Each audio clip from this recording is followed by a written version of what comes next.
Now in session, the Chief Honorable Judge Ural Glanville will preside in court. Now come to order. All right, good morning, ladies and gentlemen. Good morning, Your Honor.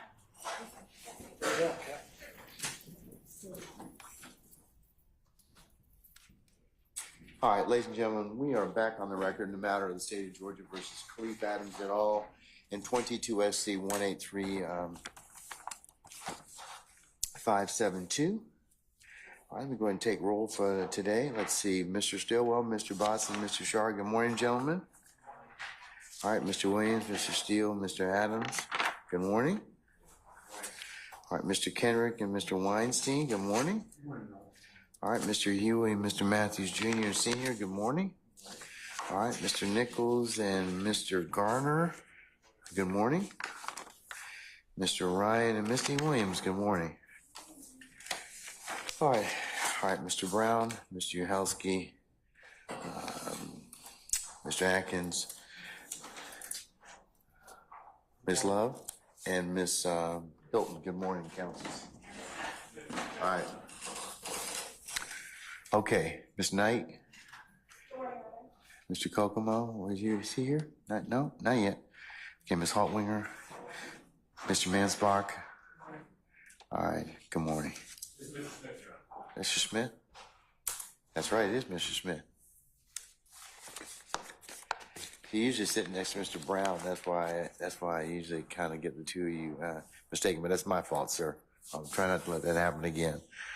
All right.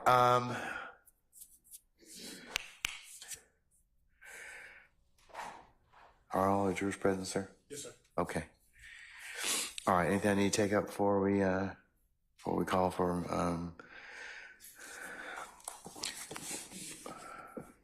Mr. Copeland? All right.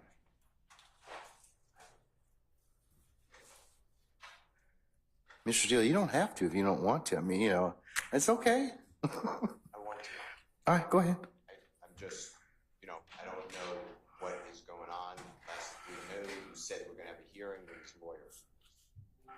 I'm sorry, I didn't quite hear you talking a little low. Said, I don't know what's going on. Last I learned, you said that there'll be a hearing this morning with his lawyer. It's been dark since. He's had, okay. Mr. Copeland's had the opportunity to speak with his lawyer, Miss Bumpus, and it is my understanding he's going to testify. That's the latest I can give you, okay? So we're going to bring Mr. Copeland out, and we'll see what happens, okay? Did the court send the immunity order? It should be filed. It should be part of Odyssey at this point in time. Because it would have been filed, I think, on Friday, so. I don't believe anyone. Ms. Love, did you file that already? We left the yellow envelope with the court for a signature. We were going to file it under seal. You mean the motion? It was the motion and the order. Okay, all right.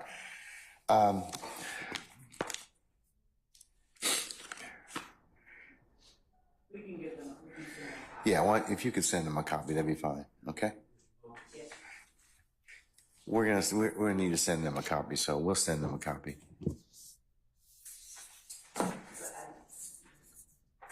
All right. Can we bring out Mr. Copeland, please?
Mr. Copeland, have a seat, sir.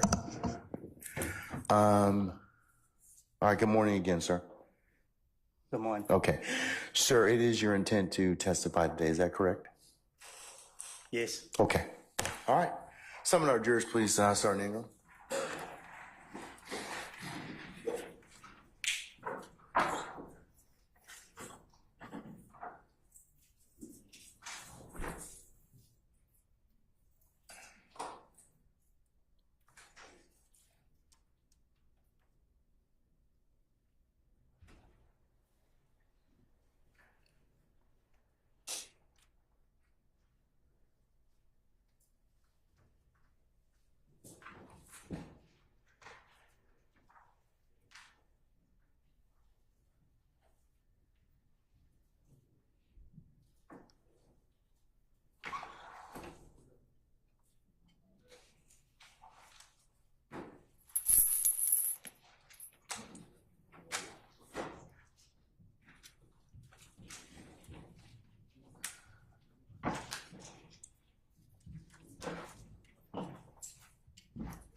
All right, ladies and gentlemen, please be seated.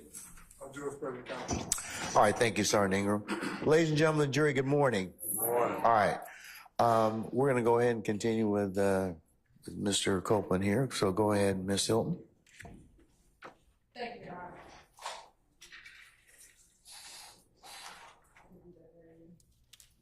Mr. Copeland, good afternoon. Good afternoon. I got said back. You haven't said anything yet. On Friday when we left, I asked you how old you are. You said that you were grown. Can you please tell me the numbers how old you are? Say that again. Sure. Can you please tell the jury how old you are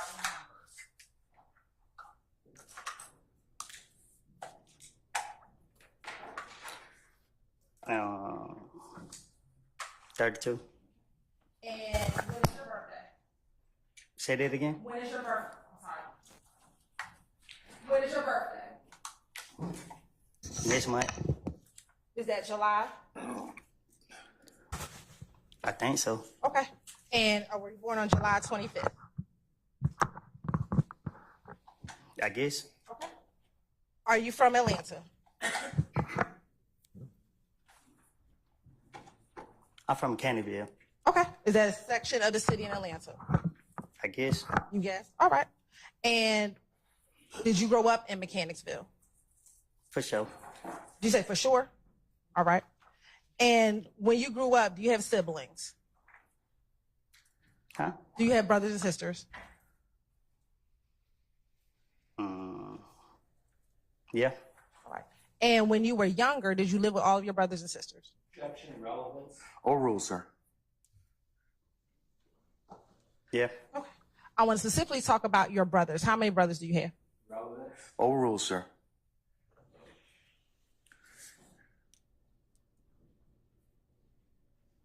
More than one. Okay. How many?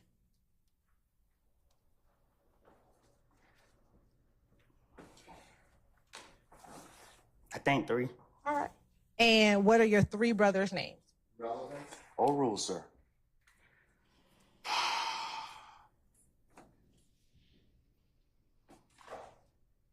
Trey Nato Boss.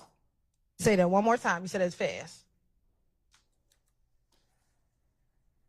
Nato Trey's Boss. Nato, Trez, and Boss. Okay. Nato. What's Nato's given name? Or you just give me the first name. I just did. Nato. Yeah.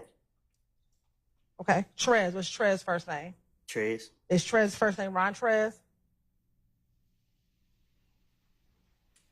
I guess. All right. And Nato, is that Rodney? I guess. Okay, and then what's the third nickname you gave me? Boss. Is Boss Rodriguez? I guess. All right. And when you were younger, did you go to school? Yes. Where did you attend school? I don't know. I went to a lot of different schools. Okay, what are all the schools you went to? I don't recall all of them. Or just tell me some of them. I only know one. Slater. Slater, is that elementary school or middle school? Elementary. Why you don't remember what middle school you went to? Did you go to middle school? I think I did. How long did you go to? Did you finish middle school? Relevance. Overruled. Yeah, I think. Okay. Did you go to high school at all? Yeah. All right. When you went to high school, did you go to Southside? Yeah. Relevance. Yeah. Overruled, sir. Did you graduate from high school? No. All right. Do you remember what year you left high school? No. All right. After high school, did you work? No. What did you do after high school if you weren't working? Say that again. Did you do anything? If you weren't working, what were you doing?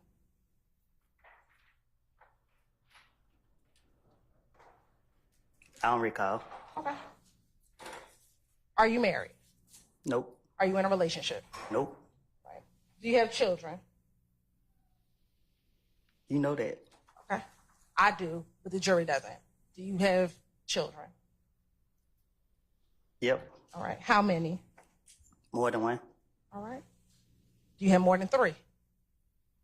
I might. Ain't no telling. Okay. That's perfect. That's fair. Do you have 2 that you know of? Yeah. All right. And how old are your 2 children? The same age. What's that? I don't know. Y'all been having me in jail so long. I can't recall. Okay. Were you in jail on Friday? Prior to? Yeah, I was in jail Friday. Were you in jail on Thursday? Thursday ain't came yet. No, last Thursday. I felt like it. All right. When you weren't in jail last Thursday, although you felt like it, how old were your children? I don't know their ages. Okay. Are you currently working? I'm in jail. Prior to going to jail on Friday, are you currently working? Nope. All right.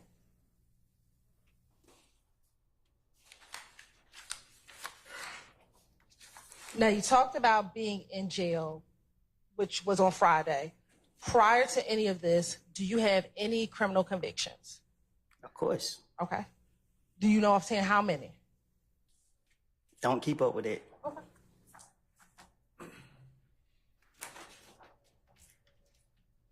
Tell the jurors the types of crimes that you've been convicted of.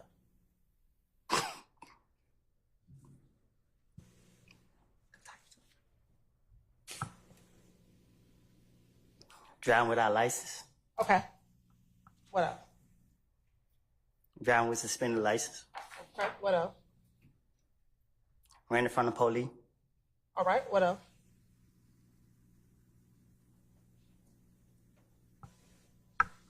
Let me ask, do you have a theft I'll be by... putting charges on me, so I go to jail for the charges y'all throw on me. Okay. Do you have a conviction for theft by taking? You tell me? Do you recall having a conviction for theft by taking from 2009? What did I take? Yes or no? I don't know what happened in 2009. Okay. Do you recall having any convictions for aggravated assault? Probably so. All right. What about conviction for entering auto? I don't know. Okay. What about for terroristic threats? What about it? Do you have a conviction for terroristic threats? I think they were with the aggravated assault. Okay. What about theft by receiving stolen property?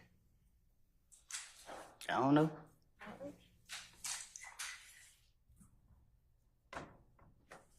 What about possession of a vehicle with altered VIN number? Never heard of that. Okay. And what about possession of a controlled substance with the intent to distribute? What's that?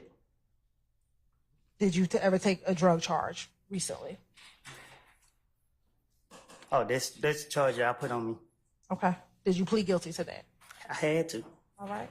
And did you recently plead guilty to possession of a firearm by a convicted felon? Y'all put that charge on me too. Okay. And did you plead guilty to that? I had to. All right.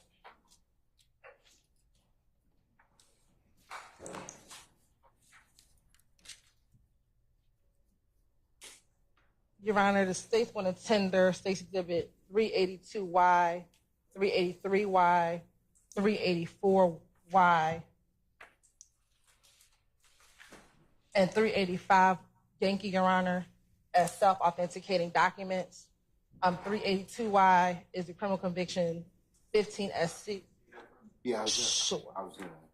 I'm getting to that, Mr. Steele, so.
time to say like the tender states exhibit 382 Yankee, 383 Yankee, 384 Yankee, 385 Yankee, 389 Yankee, 390 Yankee, 391 Yankee, and 392 Yankee into evidence as self-authenticated documents.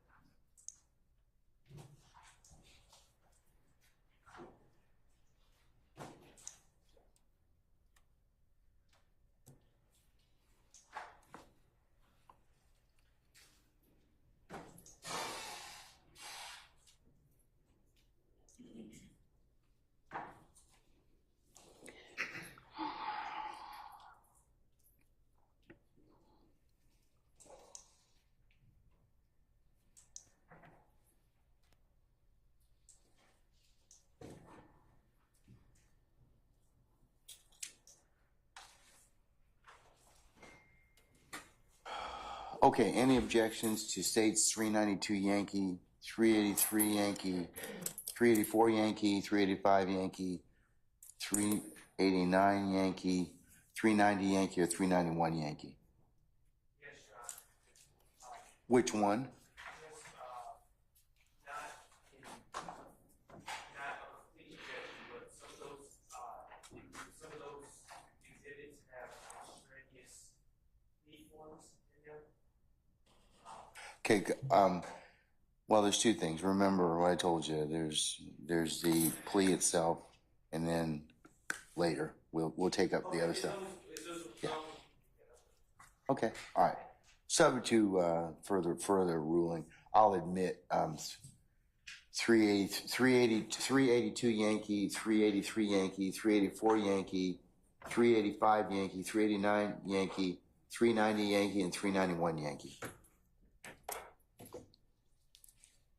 They may be published as you see fit. Thank you, Your Honor. And Your Honor, approach very briefly, please. Yes.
Mr. Copeland, you remember we swore you in on Friday? Just wanted to remind you you're still under oath, okay? Okay. Okay. Now, Mr. Copeland, in addition to some of those charges that we just discussed, did you also have a federal charge in 2015, a federal gun charge that you pled guilty to? I did? Do you recall having a federal gun charge in 2015? You asking me or you telling me? I'm asking you. What you asking me? Did you plead guilty to a federal gun charge in 2015? I think I did. Okay. Did you go to prison for that gun charge? I pled guilty to it. I'm pretty sure y'all sent me to prison. Okay. Do you recall how long you spent in prison?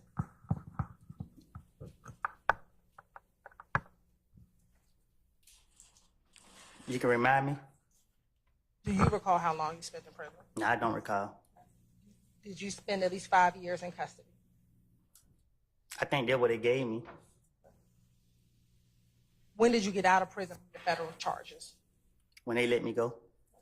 Do you remember what year that was? One of the year. Was it in 2024?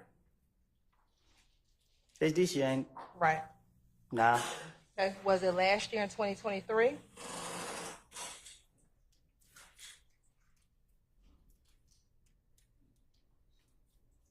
No. Was it the year before that in 2022? I think I was in Rice Street. In 2022? I think. Okay. So then, did you get out of prison and then go to Rice Street? Y'all locked me up so much. I can't read. And let me say this: when we say Rice Street, are you talking about the Fulton County Jail? Yeah. Okay. But you went to Rice Street after you got out of federal custody. I went to Rice. Nah, I think I got out on the street. And then y'all locked me back up. All right. So then in 2022, if you went into custody at Rice Street, did you get out of the federal custody in 2021? I got it feds in 2019. Okay. Thank you. Now, Ms. Coleman, do you have a nickname? You're smiling. Do you have Ask me a question? Do you have a nickname? Yeah. What's your nickname? Psycho. Okay. Do you have another one? Yeah. What's that? Woody. Woody. And do you have a way that you spell Woody? However people want to spell it. Okay. And how did you get your nickname?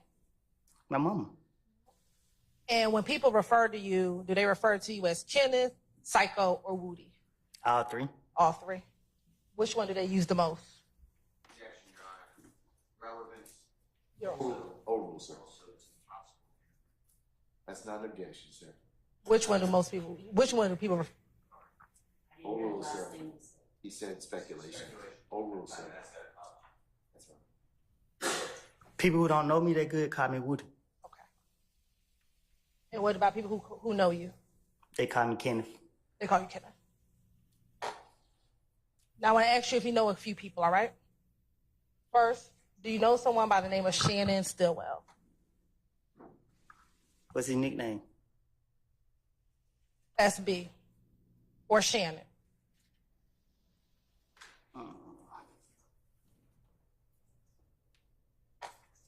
Or Shannon Jackson? Stillwell, Shannon Stillwell, or Shannon Jackson, same person? Yeah. Okay. How long have you known Shannon? We went to school together. Do you remember which school? I know one of them. It was one of them. Okay. Was it elementary or middle? Might be elementary or middle, one of them. Okay. And I know I just said his nickname is SB. Is that what you call him? That's what I call who? Shannon. No. Okay. What do you call Shannon? I call him Shannon. And do you see Shannon in the courtroom today? Well, I got a vision problem. Okay. I can't see that far. All right. So if you want to stand up and look around the courtroom and look around the entire courtroom, tell me if you see Shannon in the courtroom today.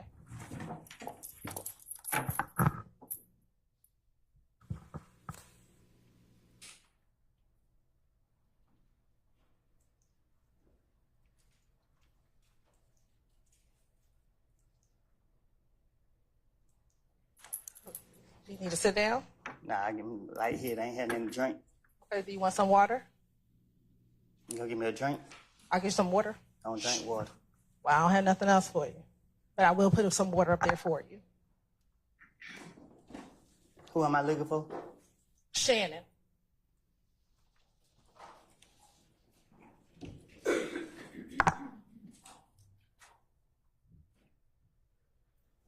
I think I see him. Okay. When you say you think, you can have a seat. When you say you think you see him, what do you think he's wearing?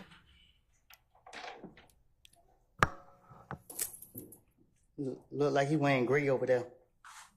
So who are you pointing to over there that's wearing gray? I think the lady got red hair. Okay, so you pointing to a lady and not Shannon? No, the one behind her.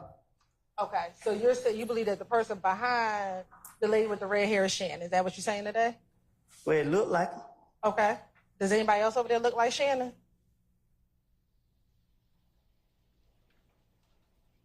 Yeah. Okay, who's the other person who looks like Shannon over there? He's standing behind the bald head dude right there. He's standing or he's sitting?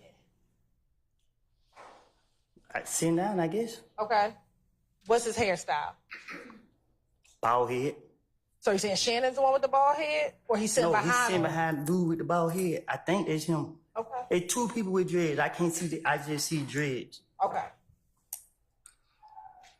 Let me just ask you this. Is Shannon from Atlanta? I don't know. When you first met him, where did you meet him at? Was it in school? Ooh.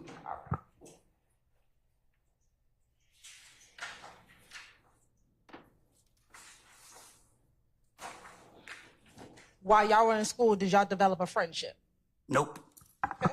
At some point in time, did you ever develop a friendship with Shannon? Yeah. Okay. When was that? I don't know when, but at one point we became cool. Okay. And when you say cool, what do you mean? COOL. I didn't ask you to spell it. I asked you what you mean. Well, we became cool. I don't know what you mean. I don't know. Did you look at him as a brother? Was he an acquaintance? Was he just someone you talked to on occasion? When you define cool, what was your relationship like with him? Oh, just a dude in the street. That's it? Did that develop over time? Say that again. You said he was just a dude in the street. Did that relationship develop over time? Where he became more than just a dude on the street? I guess. Okay. And when you say, I guess, what do you mean? What you mean? What do I mean? We became cool. Okay. During the course of your coolness with Shannon, did you meet any of his family members? Say that again. As your coolness of your relationship developed, did you meet any family members of his? No. You never met any of his family members? I never met none of his family members. Okay. What about any of his girlfriends? What you mean? Have you ever met any of the people he ever dated?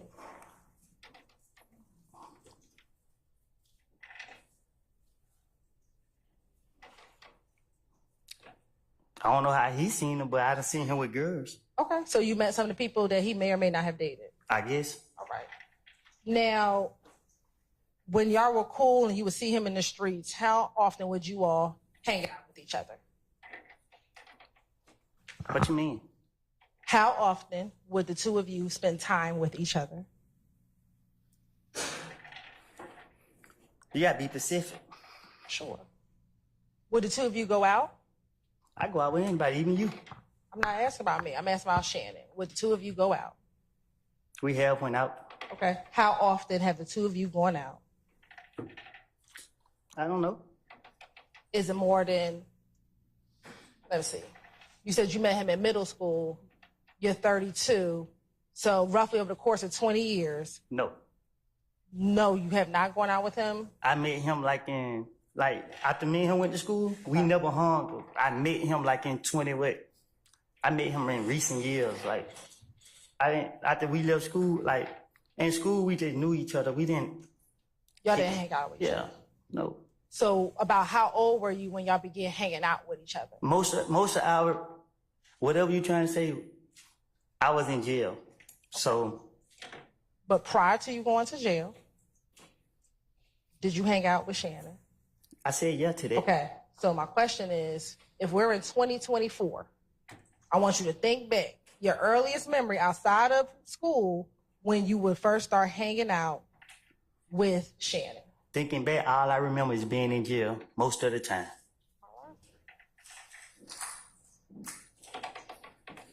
Were you in jail in 2014?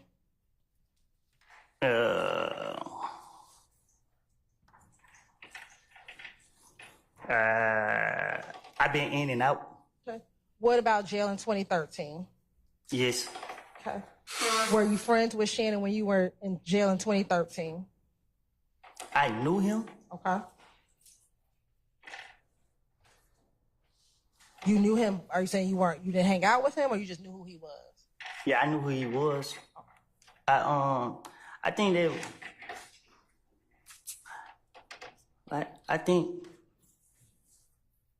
I took a few pictures with him back then, but I don't recall, no, I'm lying. I knew him before 13. You knew him before 13. Okay. About when? I think I met him, I don't know if it was 2010, something like that. I don't know. Okay. So at least at this point, about roughly 14 years. You know. But I've been in jail most of that time, so Did you all speak while you were in jail? a few times. So your friendship didn't stop just because you went to jail. What you mean? I said, Did your friendship stop just because you went to jail? Or Who determined when a friendship start and stop? I guess you would. I will. Yeah. So did your friendship stop, or your coolness? Because you said coolness. Did your coolness stop with him when you went to jail? Well, you know, in jail, out of sight, out of mind. One day I probably called or something. I don't. Okay. You're on permission to approach?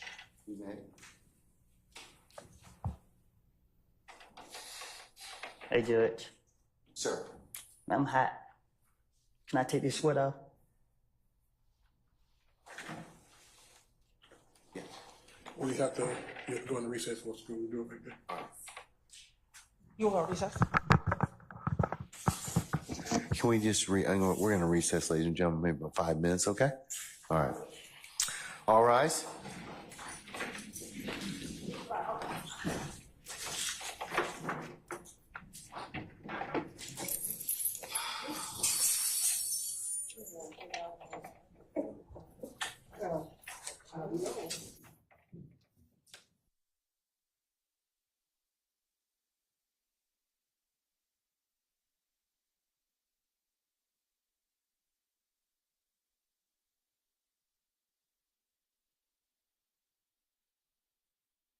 Go ahead and get your take it off, okay? All right, ladies and gentlemen, please be seated. We're just going to recess in place.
we'll probably break until about 12, till about 1:35. So I'm gonna call our jurors out and we'll go ahead and do that, okay?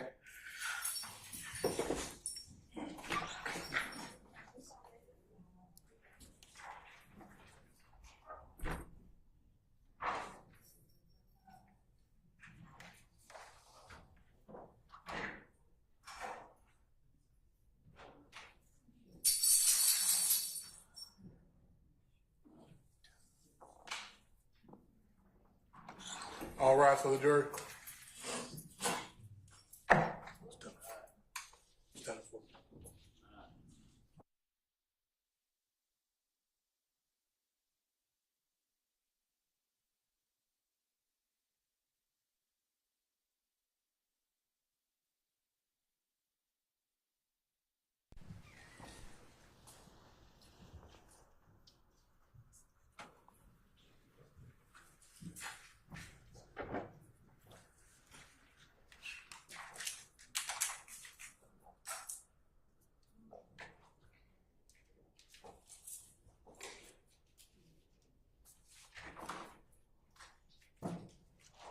Our jurors are present in the county. All right, thank you, Lieutenant Walker. Ladies and gentlemen, please be seated.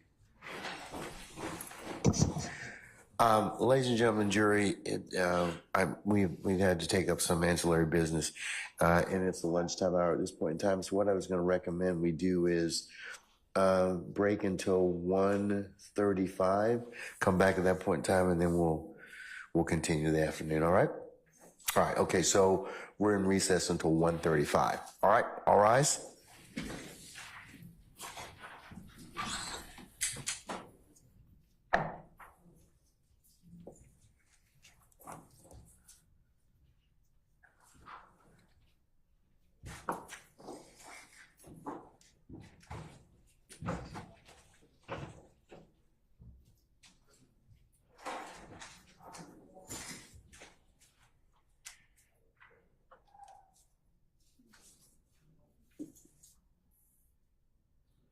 All right, folks, we're in recess. See you then, back at 1:35.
He is. He's right behind you. Sorry. I have a motion that I need to make outside the presence of Mr. Copeland. All right, you can make it right now. Is he out? Let me know when you get down to the. Is Mr. Copeland out? No, he's upstairs. Okay, good. All right. Yeah, come on down. Don't come in the courtroom. Come when you get to that. All right.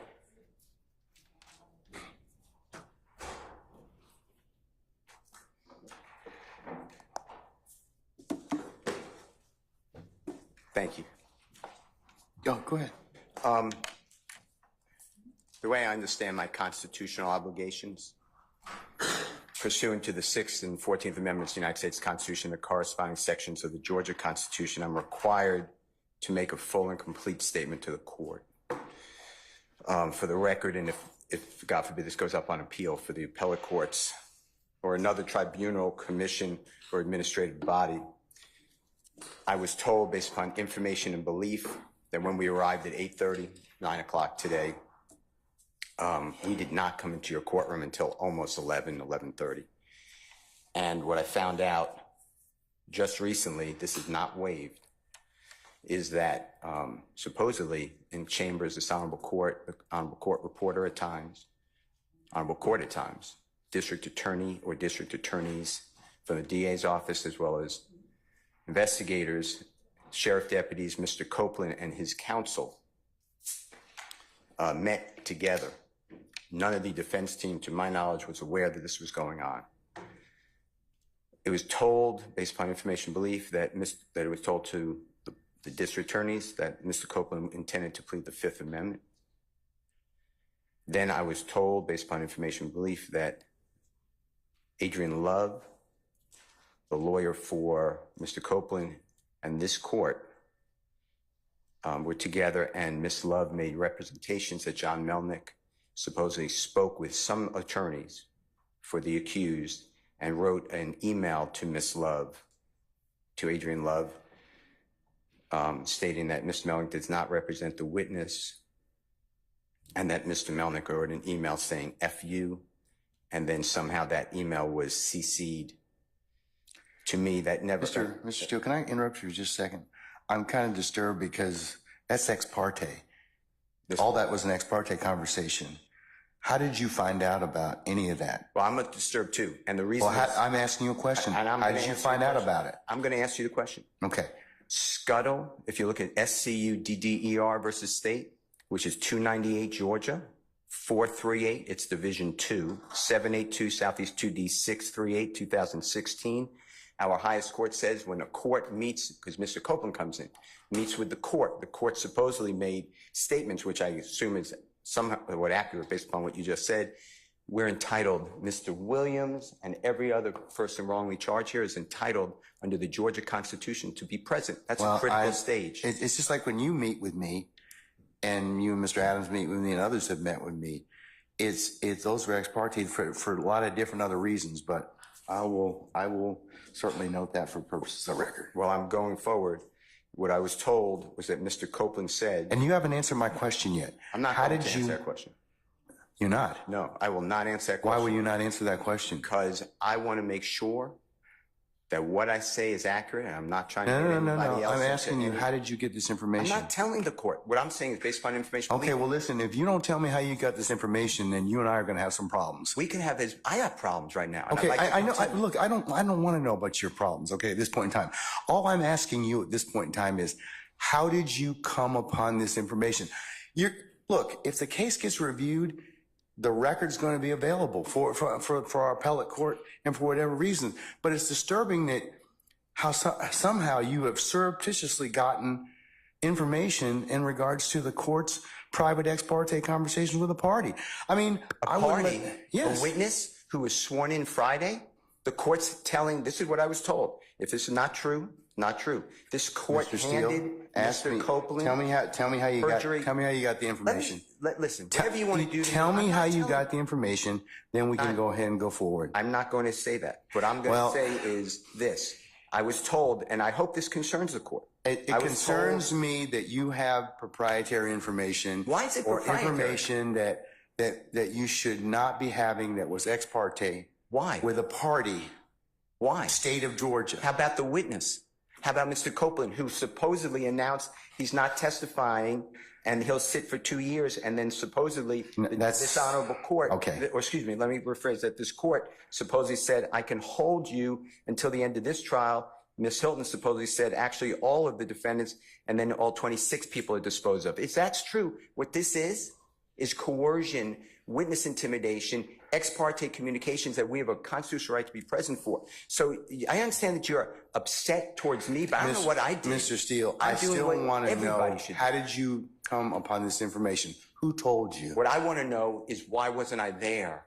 Why, sir, I'm going to hold you in contempt if you don't tell me who tell me who this information was coming from. I don't want to be held in contempt. Well, I'm not answering that question. That's attorney-client privilege information. I am not answering attorney-client privilege. Unless you were in my chambers, that's the only way you can figure out. I am telling you. I tell you what, I'm going to give you 5 minutes. If you don't tell me who if you don't tell me who it is, I'm going to put you in, I'm going to put you in contempt, because that is not attorney-client privilege.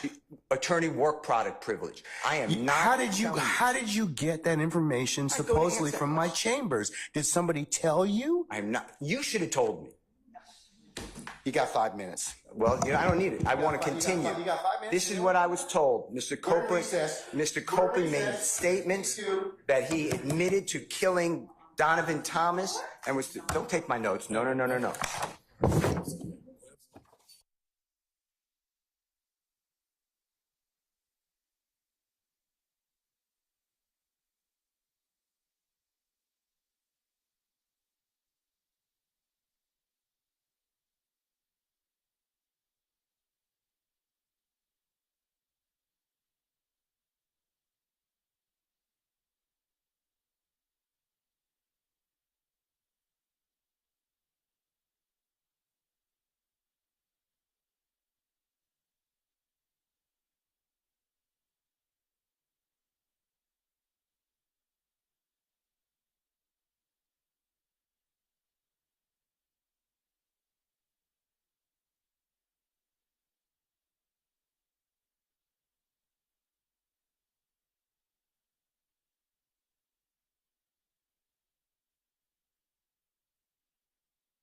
All right, do we have everybody with here? Sergeant Ingram? Yes, sir, everybody's present.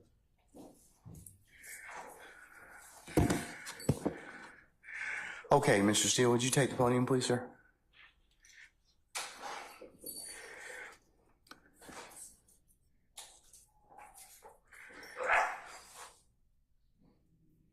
All right.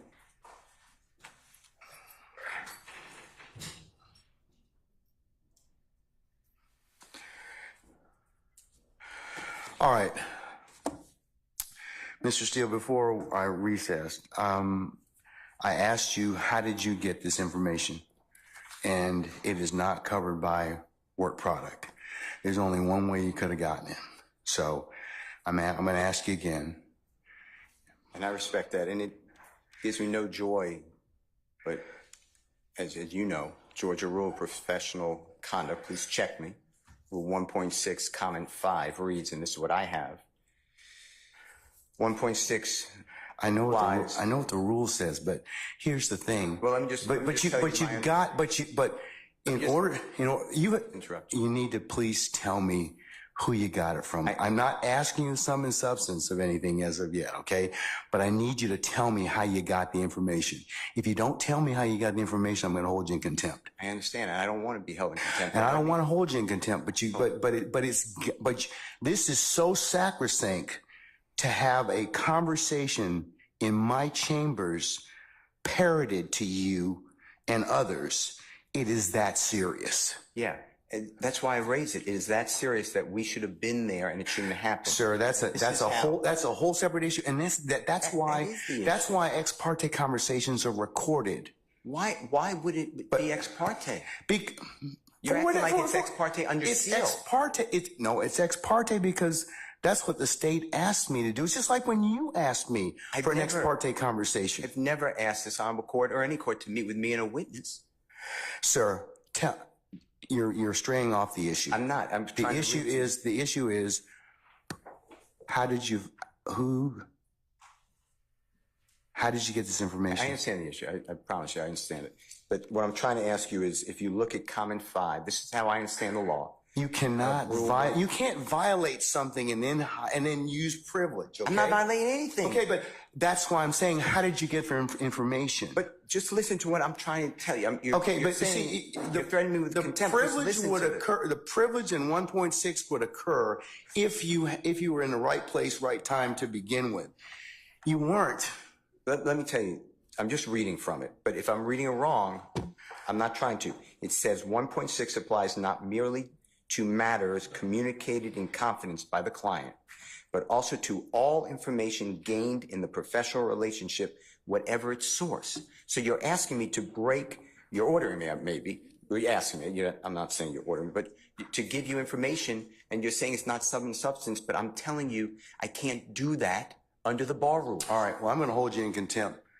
And you can think about it. 5 o'clock today, we'll see where you are at that stand on that point. Because no, that's not what I understand the rule to be. I've not asked you sum and substance of what was said. I asked you how you got it. I can't do that. Yes, you can, because I have an idea how you got it. Well, your idea. I have an idea how you got it, but that's improper, sir. Your idea may be wrong, and you're asking me to listen. I told you the first time. And I'm not going to breach that confidence. I don't want to hold you in contempt, but this is that serious. Judge, you cannot eavesdrop and get information that was not meant for you to hear at that particular point in time. Judge, listen. I'll do whatever you want to 5 o'clock or thereafter. But what I'm trying to tell you is, Your Honor, this is so serious to me. We need a hearing, and I'm moving for a mistrial. It is my understanding, based upon information belief, from whom? Part of it. From whom? Well, I'd like to get the substance first, and then we can. Okay, well, then you'll be in custody until then, because you need to tell me how you got the information. I'm not asking you what was said. You've already kind of given us some snippets of what you said. That tells me that somebody parroted that information to you. So, But you're assuming something because I told you already. well, then, I can't other than answer if that you were on the sitting, attorney-client. unless you were sitting in there with a recorder or Miss Love or Miss Hilton or one of the deputies gave you that information, or Miss Weaver shot you a rough copy of the transcript, there's only one other person that's left. Well, Your Honor. And if that person gave you that information or shared that information with you, she probably violated privilege. Well, let me tell you two things. One, I don't know how that is a privileged communication. It shouldn't have been. Well, it's because she has a client she's supposed to represent. Who are you talking But about? anyways, I'm not going to have When I got this information. I'm not going to have any further conversation Well- with you about this. I want to know, the question still remains. I want to know who gave you the information? I'd like to know what information happened outside our presence. That's All right. really it. He can go into custody at this point in I time. think that the court needs to again declare a mistrial based upon. Okay, and I'm going to deny your Or I'm going to deny your becoming- motion. I'm going to deny your motion. I for understand that mistrial. you spoke with a And when- witness outside of our presence. And this whenever, morning. yes, I had an ex parte conversation, which is you- appropriate. And you influenced the witness based on information Oh. belief, and I'd like to have that all on the record. All right. I mean, I don't know why that's so hard to do. If nothing Okay. happened bad, that's fine. But you're All right. acting like, tell me who it is and don't talk about the substance. Why can't we have an issue that was outside of presence? It should not have been. Because you got some information that you shouldn't have gotten. Why? Well, we can. That's for another day. But why? Okay, Why that's for did we another exclude day. in the first place? I didn't know about this stuff. That's I raised for it another before the day. court. So- I raised it as soon as we found out about it. Well, I gave you the case I'm relying on. I assume you read it. If you didn't read it, you should read it. It's a material part, a critical part of the case. When a judge speaks with a witness outside the presence of the accused, the court has said it's right there in Division 2. okay. That is a material or critical part of the case, and it's an automatic reversal. Mr. Steele. But you're acting like it's Mr. private. Steele, that is not that is not the case when somebody discloses information in a ex parte conversation that one of the parties lawfully asked me to hold. You're not supposed to have communication with a witness who's been right. sworn. You know that I'm not telling you. I'm just saying if you read I'm assuming you read it. That's what it says. And you did it Does the supposedly. state wish to be heard? You said it supposedly. Yes, Your Honor. And what I'm trying to get to is State why does. did that happen outside of presence? And I need to have I'm respectfully requesting the transcript that you mentioned to be given to us so we could really understand it. And then anything that was not on the transcript, if anything, that we understand what happened outside our presence. Okay. And now you have put it where somehow I have to reveal, and I told you the first time, I'd be breaching 1.6. And I know you're assuming something. I don't think you're breaching 1.6. You can't hide behind 1.6. I'm not hiding behind And anything. you can't hide behind, yeah, but the thing is, I think you got this information. Somebody disclosed it to you, and that's the only way you could have gotten it. What I got. Because what unless I you're got- sitting there, you're eavesdropping. So you can't use something ordinarily that you had no business getting to begin with, and then stand on, well, hey, we didn't give you the information, or that a party didn't give you the information. So, Your Honor, but that's the issue, isn't it? well, Why aren't we well, entitled to the that's But isn't that the issue? that needs to be told. But, But, State, do you have right anything now, we don't know Mr. Steele. why we were excluded from that. Mr. Steele, And I want that information stop. because Just Mr. stop. Williams' constitutional right on the Just stop. Georgia Constitution. Just stop at this point in time, because Article 1, Section 1, because paragraph 12. you've already said that. You've already The said Georgia that. Constitution, and we have the right to be present. All right, Mr. And we're not waiving anything. Yes, Madam, Ms. Lowe.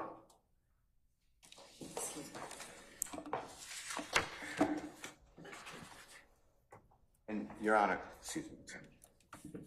And I know I said this previously. Yes, sir. But we are not accepting any proffer Oh, from gosh, Ms. okay, Lowe. excuse me. Okay.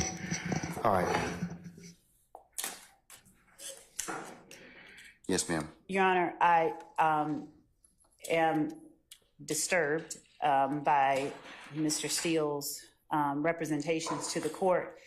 The court has inquired. We have no way of knowing what it is or who it was that disclosed information that was contained within ex parte conversation. Not only was there an ex parte communication between that we requested as a state to be on record with the court, but there was communication made, I believe, to a person and his lawyer.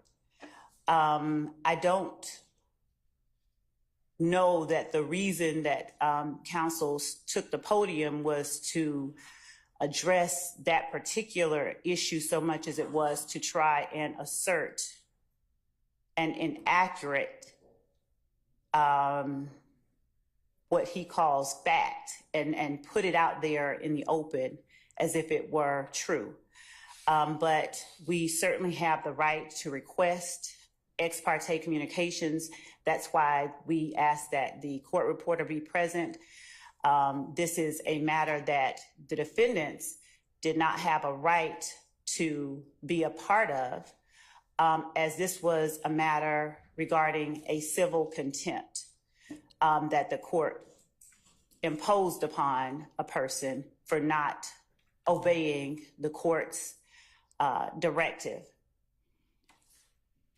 The state read the case that Mr. Steele cited. It does not stand for the proposition he asserts that it does.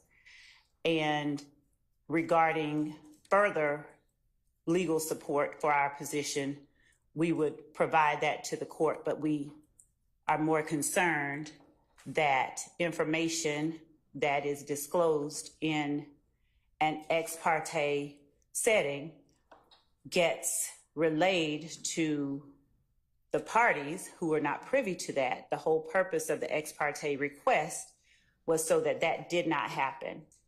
And we expressed on the record our concerns and our reasons for concern regarding that. We believe that without more information about how that information got relayed to the defendants, we cannot make the kind of assertion I'd be inclined to make. So before making the next set of assertions, I would need to know how that information was made privy to them, to counsels for the defendant. We did not act inappropriately or outside of the rules of professional responsibility. And if need be, we will reach out to the state bar ourselves and ask what the appropriate remedy is for everything that has happened over the last 2 days, well, the last 2 work days, because we are extremely concerned. We have observed a number of actions on the parts of a number of people that I am not comfortable stating publicly at this time, but that would appear to call for being addressed in some other way. So as to Mr. Steele's request, I guess it was for a mistrial. I'm not even certain what all that was. I think it was probably more to make inaccurate assertions on the record public to whomever was within listening shot of his voice. And we would ask that the court strike everything that he said from the time he stood up and started talking after the court asked him where it was that he obtained the information that was made privy in counsel for this court. All right.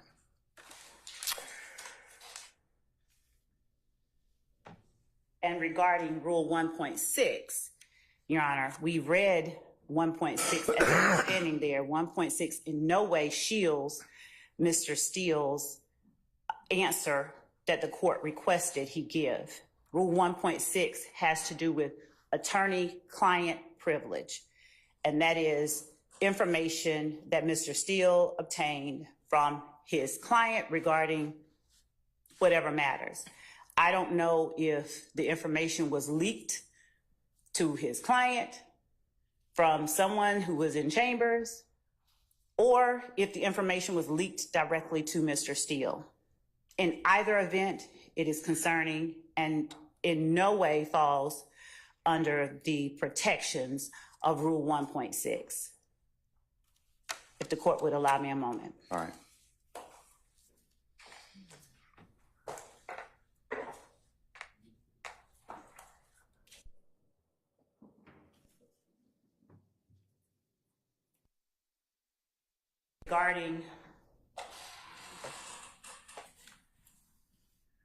Regarding further appropriate remedies, Your Honor, we would ask the court for an opportunity to further look into appropriate remedies for circumstances such as this, apart from what the court has already said, because it's grave enough when information is leaked from within the court's chambers regarding a matter that has been requested as ex parte, and we would ask for the opportunity to present to the court additional appropriate remedies that we believe are available. All right.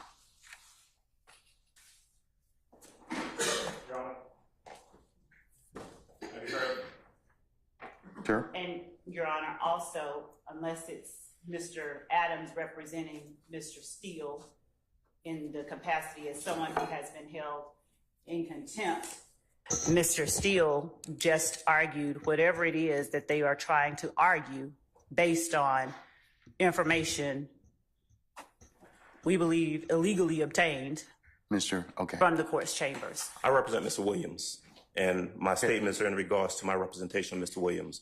All right. He has two attorneys. Okay, yeah, he does, but The court now having found Mr. Steele in contempt, if the court continues in that position, that leaves Mr. Williams represented, at least at this juncture, by myself.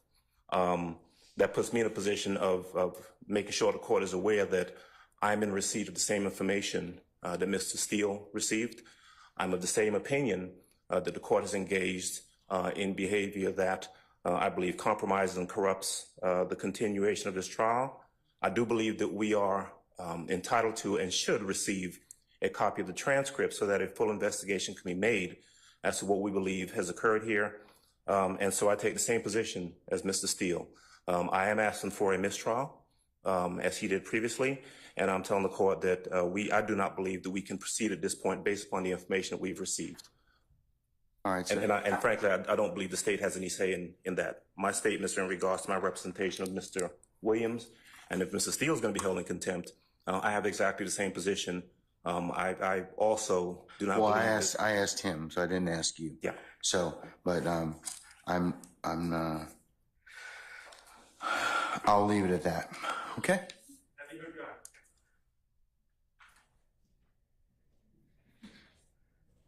What is it, Mr. Sharp? Thank you, Your Honor. As you know, I represent Shannon Stillwell. On behalf of Shannon Stillwell, I am going to be moving for a mistrial, first and foremost. I just want to clear up a few things that have been said. Today, we were instructed to come 8:30 for a 9 o'clock start. I would not be honest with the court if I said I was here at 8:30, but I was probably here at about 8:40. We did not start till approximately, I'm estimating 11 o'clock. Clearly, we figured something was going on. We were given no information about any meeting, who was meeting, what the meeting was about, or whether the meeting was ex parte or not ex parte, who requested the meeting, who was in the meeting. We were completely in the dark. And quite frankly, we kind of remain in the dark. I am not a false accuser, okay? I do not just willy-nilly accuse people of things. So, I'm not going to throw out spurious allegations like the ones that have been thrown at me over the past couple days that are absurd.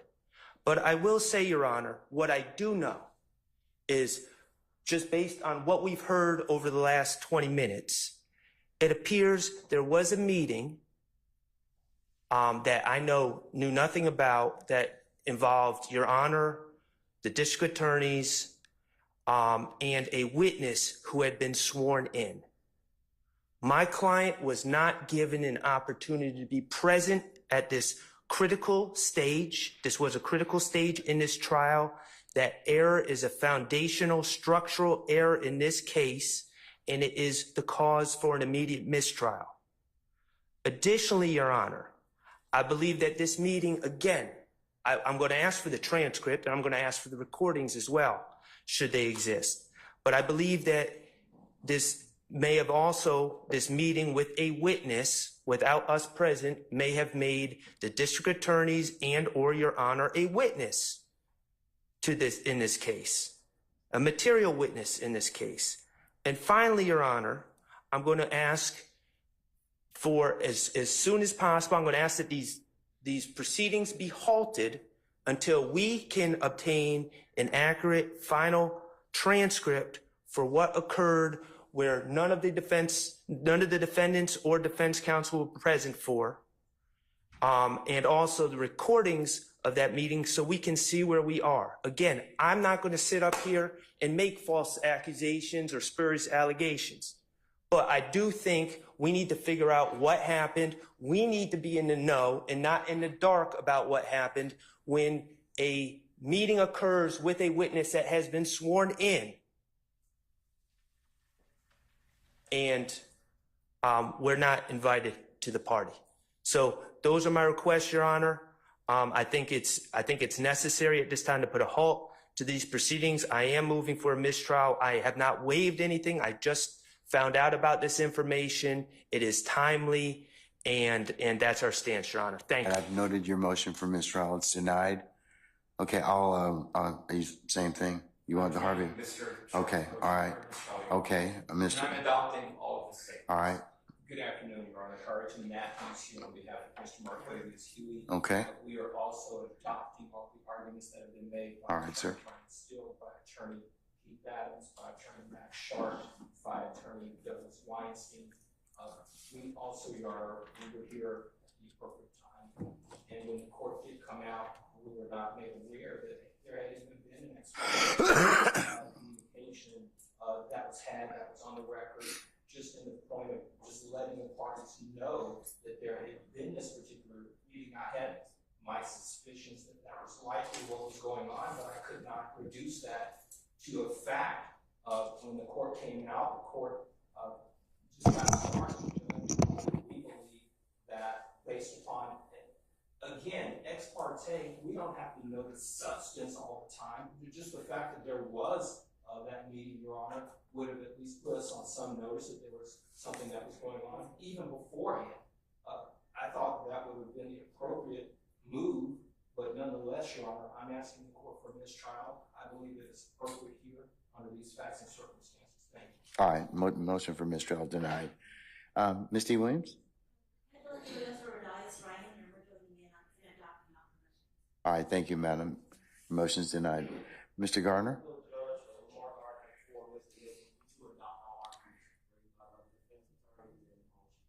Okay, so noted. All right.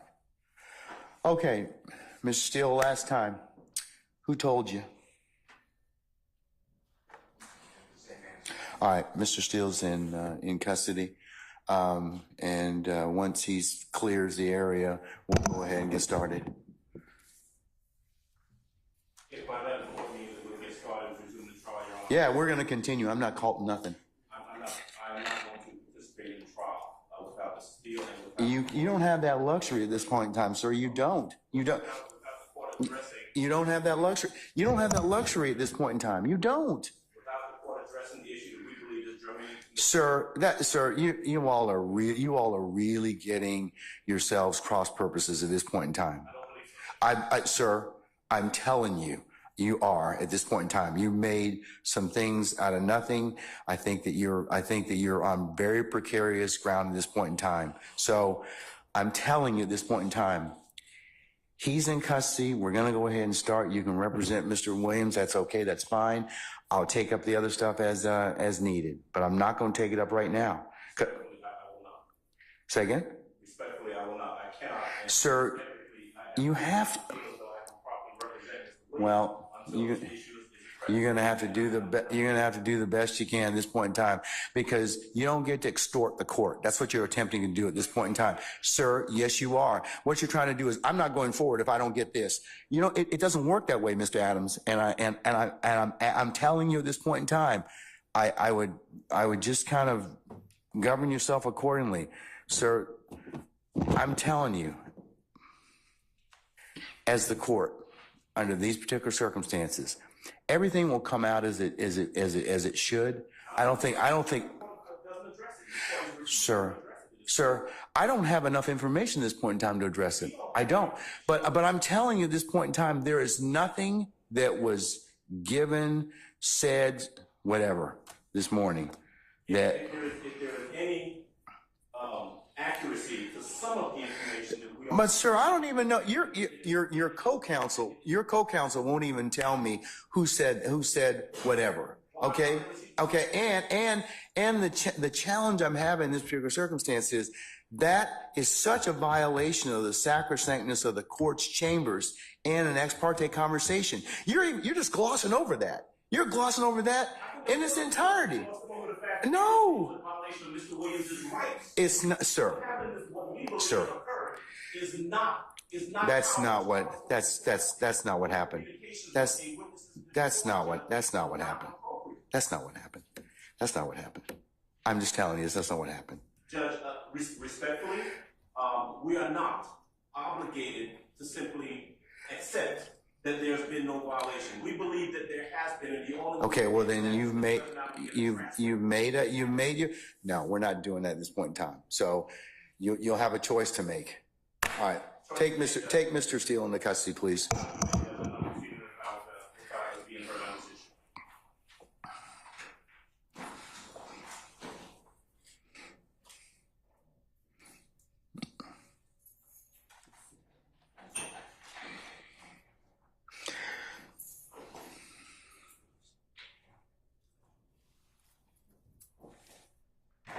Your Honor, would the court afford me one moment to confer with counsel regarding the appropriate remedy in this type of situation? Okay, all right.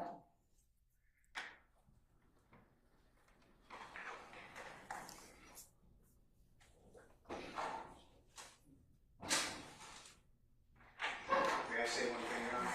Yes, sir, you certainly may. Mr. Williams does not wish to go forward without me being here. You are removing me against his will, my will. You're taking away his right to counsel. And you're conducting material parts of this trial without me present, and I can't learn about it by watching online. So for that reason, additionally, I asked for a mistrial. And I assume you deny, but I'd like you to deny our motions for mistrial. You denied the other people. I've denied your motion, but I'll certainly take that under advisement, sir.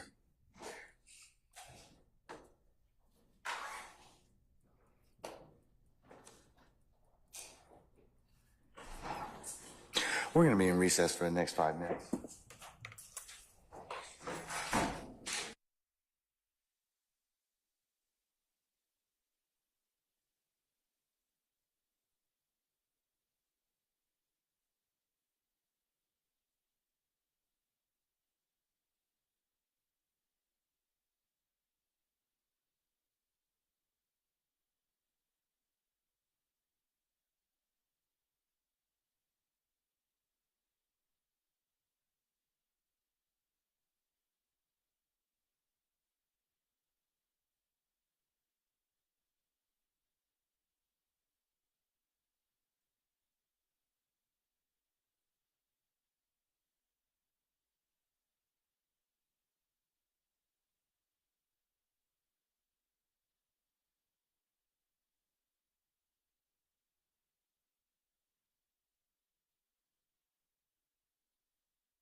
Is Mr. Adams in the hallway over there?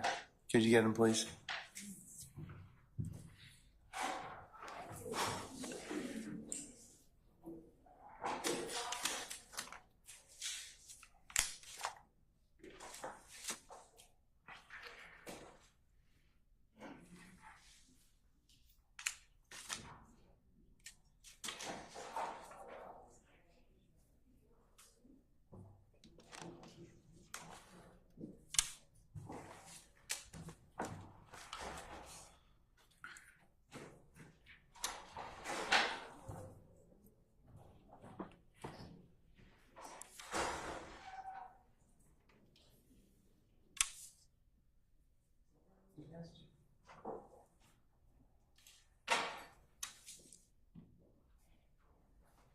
He's refusing to come in. Is he refusing to come in?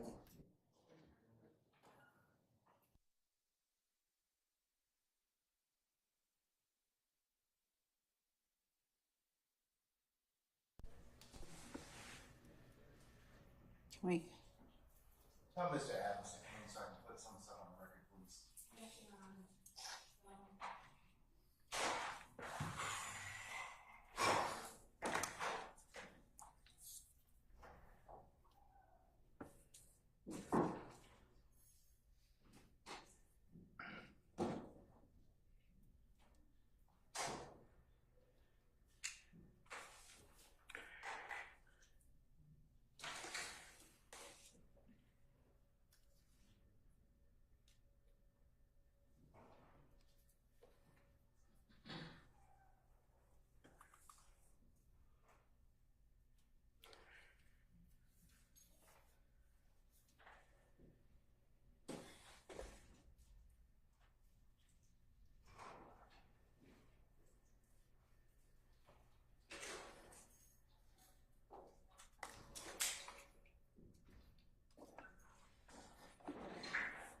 Your Honor, Mr. Adams is present.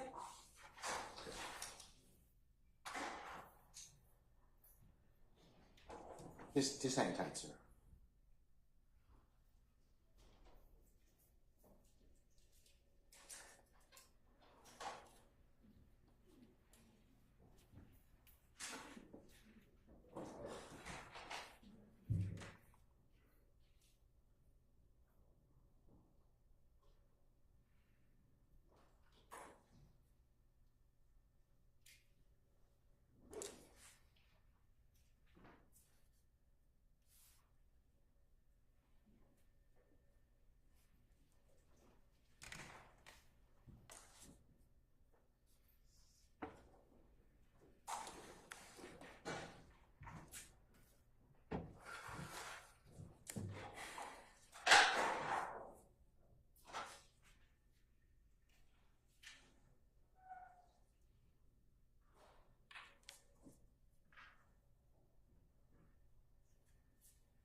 All right, Mr. Adams, let me address your first refusal to go forward. We have had plenty of circumstances in this trial where you have been lead counsel and you have done more than a yeoman's job of representing Mr. Williams, and I don't doubt that that won't continue. So you don't get to have your entire defense team here. You certainly get competent counsel, which the court finds that you are in this particular circumstance. and an appellate court will review my decision for abuse of discretion. So I'm going to direct that you go, that you continue to represent Mr. Williams. You can consult with Mr. Steele. Any breaks or anything such as that, I'll allow you to do that and continue to do that. But Mr. Steele put himself in this particular position in terms of all these. I'm not asking him for any other, or you for any other information that might be privileged or any other conversations, but I need to know who told you, because that then drives other things the court needs to probably do. So he's the reason as to why we're here in this particular circumstance. So if you or he or want to disclose to me who told you that, I'll be more than happy to reconsider. I know Mrs. Steele will not. I also will not. And I respect this court. I respect that the court has to do whatever it is appropriate, but I would ask that the court also respect my representation of Mr. Williams and standing for him when we believe that there's been a violation that affects his right to a fair trial, and we believe that is the position that we're in. And I would respectfully decline the court's order of continue forward. Your Honor, may I? Sure. Address the court. Thank you. Your Honor, there are two things at issue here, and one of them, Your Honor, is that. Can I ask of the court how it is that the state has any position in this particular conversation between the court and myself? Before we recessed, Ms. Love said that she was going to research this ethical issue because it is an ethical one. So just much like you could add to it, I'm asking the state if they wish to add to that as well, sir. Okay? Thank you, Your Honor.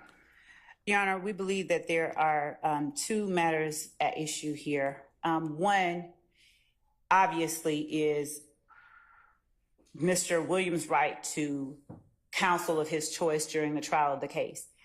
We believe that the court has the discretion to fashion any remedy, any punitive remedy for contempt that it chooses. We would ask that the court fashion a punishment for the contempt that affords Mr. Williams the right during these proceedings while court is in session to both counsel for both of his counsels. For Mr. Steele to be present in the courtroom, he can still be held in contempt.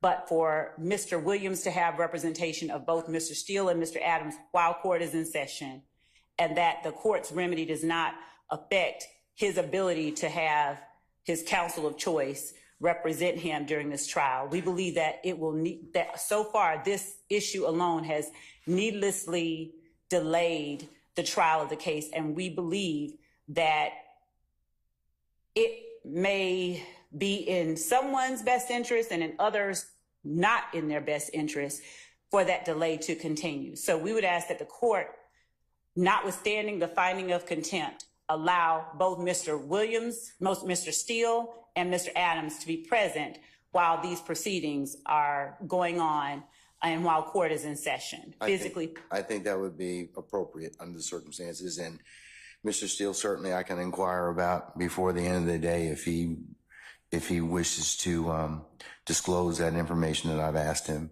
then he certainly purges himself of that contempt. So yes, that's fine. We'll go ahead and do that. And the second thing that I wanted to put on the record is that there was no substantive communication with any witness in this case outside the presence of any counsel for the defendants or any defendants in this courtroom. The matter, Your Honor, if I may finish, the matter that the state requested an ex parte audience with the court regarding was a matter to which no one to my right was a party. It was a civil contempt matter, and the parties towards that civil contempt, the state, which moved the court to compel someone to do a thing, the court compelled, and the state said, Your Honor, we're asking if the court, if they don't comply, that the court hold that person in contempt. That was a civil contempt matter. Nothing substantive was discussed. Everything was recorded, and the representations made, at least by persons who were present to the state, is that when questioned or queried about it, is that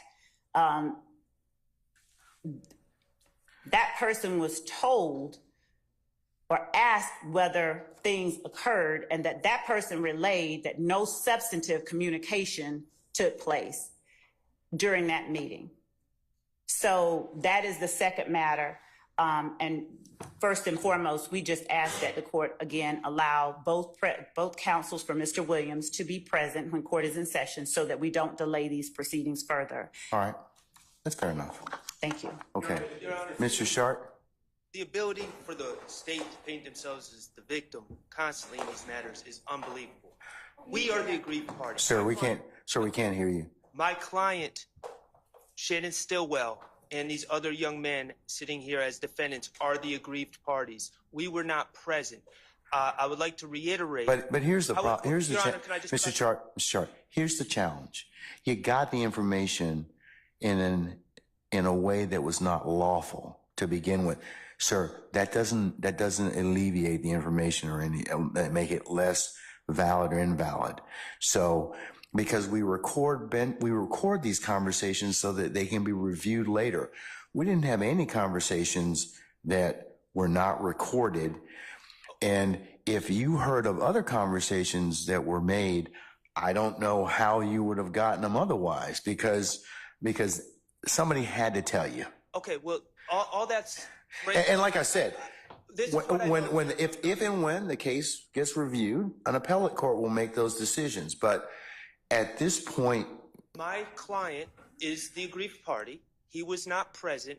If that violated his Sixth Amendment right to be present. Okay, and that's your argument. Sir, that's your argument. That's your argument. One other thing, Your Honor. That's your argument. All I'm asking for is some sunlight to come over these proceedings. Sir, this is not an open meeting. This is not a sunlight situation. Release the transcript and then we can see, because we do not accept Ms. Love's representation. Okay, you don't accept the court's representation? I'm telling you. Like the transcript. I'm telling you at this point in time, when the case is reviewed on appeal, if I am wrong, then certainly the appellate court can tell me, and certainly there are other bodies in Georgia that certainly my conduct can be reviewed by. But at this point, I'm telling you that's the sum and substance of it. We are trying this case right now to win this case. We are not playing for an appeal. We would like a fair shot at this case right now. We would like the transcripts. We all know that the appellate process in this case is probably going to take decades. Okay. Well, So at this point, I'm, like I said, I need to have a little bit more information in order for me to kind of make some other decisions in this case. I'm not saying that you may or may not get that information, but at this point, there was nothing that was improper about in the ex parte conversations. The court's more concerned about is the disclosure. So, and I understand the court's concern, but as the counsel for Mr. Stillwell, my concern is the meeting that he was not allowed to be present for. okay, all right. Thank you, sir. Are you going to repeat the same thing again?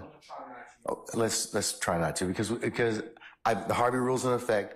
I understand everyone's opinion at this point in time. And Judge, the only thing I want to say, and to not be repetitive, but on Friday, Your Honor, this particular witness, he came in, he pled the fifth, his lawyer was present. His lawyer stated to Your Honor that he had spoken to his witness, his client, and he stated that the witness indicated that on Monday, he will also be saying that he will plead the fifth.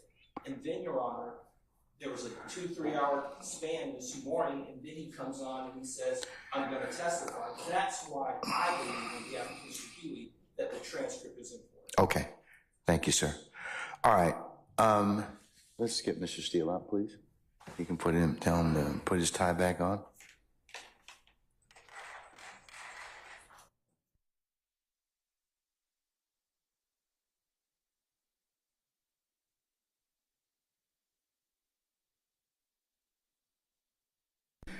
And then we'll go ahead and get started at that point in time, okay?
All right, Mr. Steele, in the interest of your representation, continued representation of Mr. Williams, is been brought to court suggestion that you be here until when we've in all open sessions of court and until we finish for the day. So I'm still going to hold you in contempt. You can purge that contempt by just telling me who it is that told you this information. That's all I need to know. But at the end of today, I'll ask you that question again today. We did not take up any business in your absence, other than Mr. Adams eloquently saying that he was not going to go forward without having you present with him. So, and him not wanting to divulge who the information came from either. So, with that, sir, we're going to go ahead and continue. All right. Ask a question. Yes, sir. Did the court order the transcript that we can see it and have a hearing and call witnesses? No, I'm not gonna order the transcript as of yet, because if the case should be reviewed, the appellate court will have that particular ability to do that. I don't believe at this point in time it is the court's understanding of the ex parte conversation that the disclosure is the more troublesome remedy. If I did something wrong, then certainly that can be reviewed. But I'm not at this point in time going to release any of the transcript in terms of what may be disclosed or that was said in Chambers ex parte at this point. Well, I was told based upon information and belief that it would affect this witness's testimony in front of the jury, because I was told based upon information and belief that depending upon how the day goes, he may go home or not, depending upon his testimony. I'd like to know what that's about. I don't know, Mr. Steele. I don't know. I mean, that's why I would like to know who it is that told you or disclosed this information from Chambers, because I don't know if this person even had, if that conversation was even had within my presence or hearing. I don't. So I would like to have a hearing with the court as a witness, with the DAs as a witness, with the deputies as a witness, with Mr. Copeland as a witness, with his counsel as a witness, court reporter, transcript.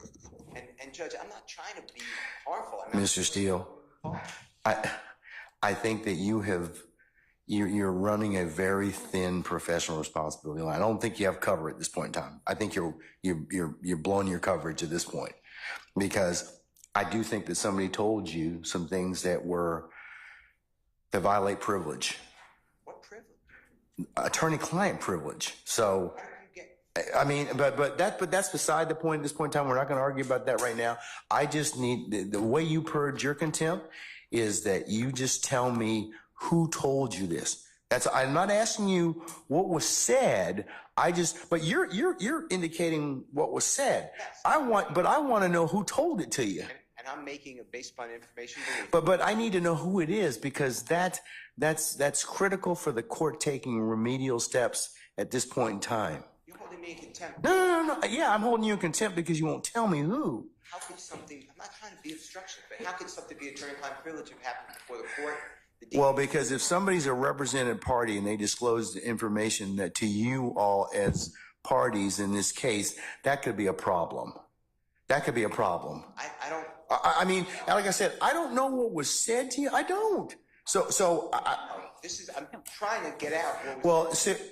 That's improper at this point in time. Why? Because you are telling the court conversations that you are privy to in my chambers that I know you weren't present. But the court was present. That's what I'm trying to say. That doesn't make a difference, but you got information that you shouldn't have had. And then you can't, and then you turn around and you say, well, the court did something wrong and that we should be entitled to have the transcript. You all have contorted and perverted that particular process. You really have. What I said was it is a material part of the trial. It's not, well. Has a right to be at, and I'd like to exercise.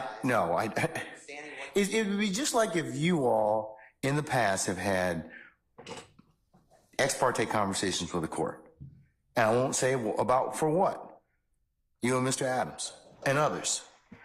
That is your right, and that little period, or that little conclave of discussion with the court protects you and protects the system. It's recorded and taken down, so if it needs to be reviewed later, it gets reviewed.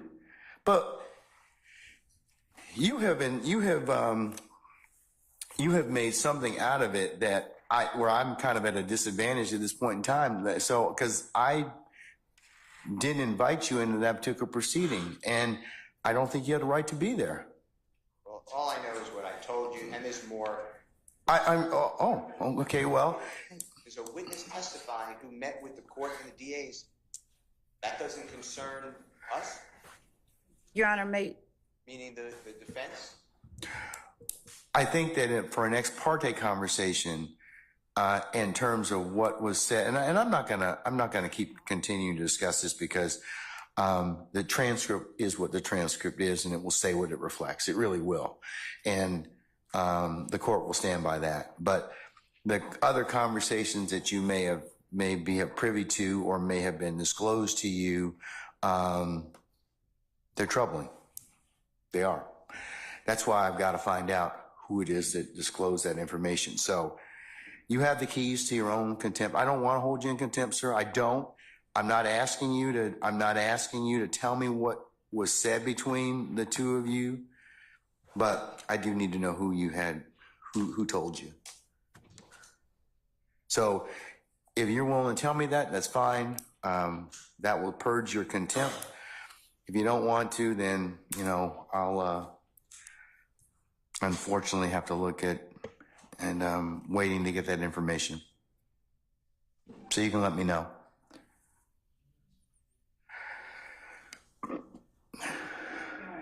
Did the court put this in order? In terms of what, sir? I suppose contempt. Yeah. It's criminal contempt. It's sua sponte criminal contempt, sir. You don't get to appeal from this. You will go into custody at 5 o'clock today or whenever we finish if you don't tell me what that is. Tell me who that is. This is criminal contempt. I have asked you a question related to these particular proceedings, and if you don't tell me, then you'll suffer the consequences of that. Unfortunately, like I said, I'm not looking to hold you in contempt. I really am. I'm not. But this is that important. Important. It is important. Okay. All right. So think about it. All right. Can I just, last thing, going forward is over objection, because I believe that we're entitled to these information, especially with this witness. All right, sir. I'll note your objection. It'll be a continuing objection for the time being. And I may make some other remedies depending upon what information I find later. Okay? And All right. on behalf of Mr. Stillwell, I'm going to renew our Brady demand for any Brady material Yes, sir. that came out from any conversations with Mr. Copeland, between Mr. Copeland and the district Yes, sir. attorney's office this morning. All right. Summon our jurors, please. Yeah, bring him out, please.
That's fine.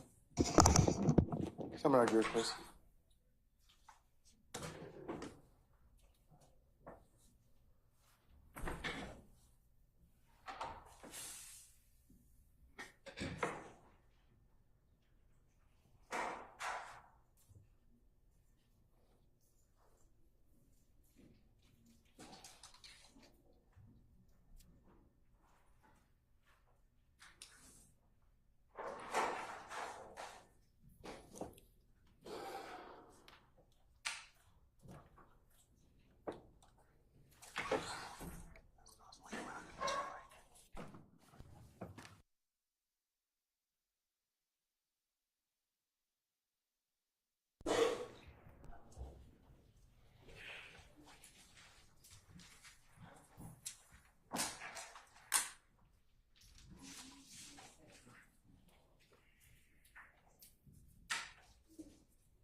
to the present counsel, Judge. All right, thank you, Sergeant. Ladies and gentlemen, please be seated. All right, Ms. Hilton, go ahead, madam.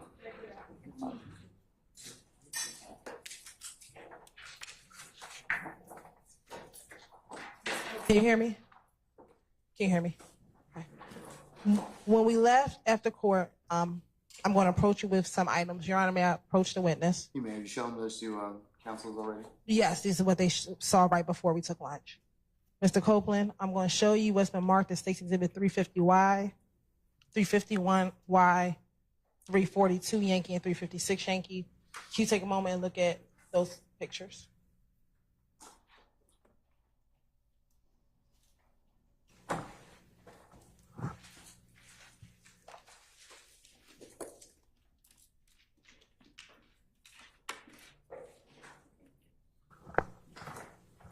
Please look at those pictures. Do I have to look at them? Yes.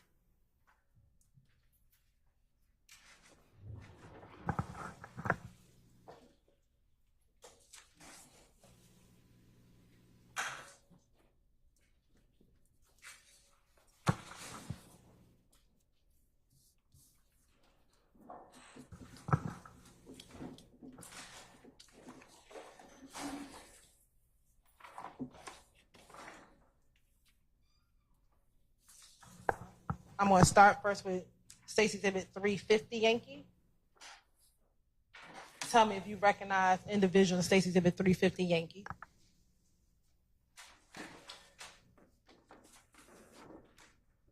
I recognize myself. Okay. Do you recognize anybody else in 350 Yankee? Myself. Do you recognize anyone else in 350 Yankee? Their faces covered up. Okay. Do you see someone's face who's not covered up in 350 Yankee?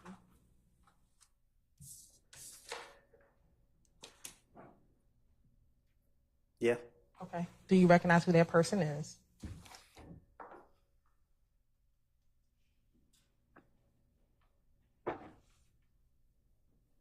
I can hardly tell. Okay. Is that Shannon Jackson? Your Honor, at this point in time, I'm turning to impeachment.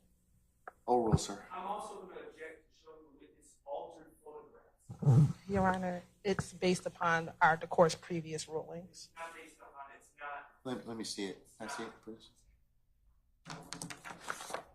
We've never discussed these photographs.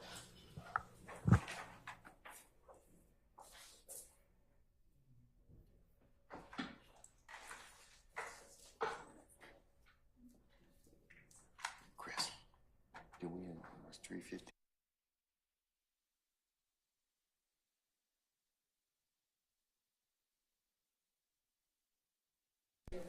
As well, if you want to see the original. Has 350 been admitted already? Okay, all right. Oh, you just so you're just showing him at this point in time. It's not been admitted, Ms. Hilton? It has not been admitted. Okay, all right. You have any further objections, sir? What's your objection to? Non-altered photographs. No, that's not an objection. What's the basis for your objection, sir? Do you have an objection as to the photo itself? Huh? It's not best evidence. It's improper to show that photograph of the witness. Your Honor, I'm not sure what Mr. Shard is calling altered. The only thing that has changed is based upon previous objections. Oh, y'all want to come up?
I'm going to show what I'm now going to mark as 342 Yankee Oscar for original. Mr. Shard, do you want to come and see these?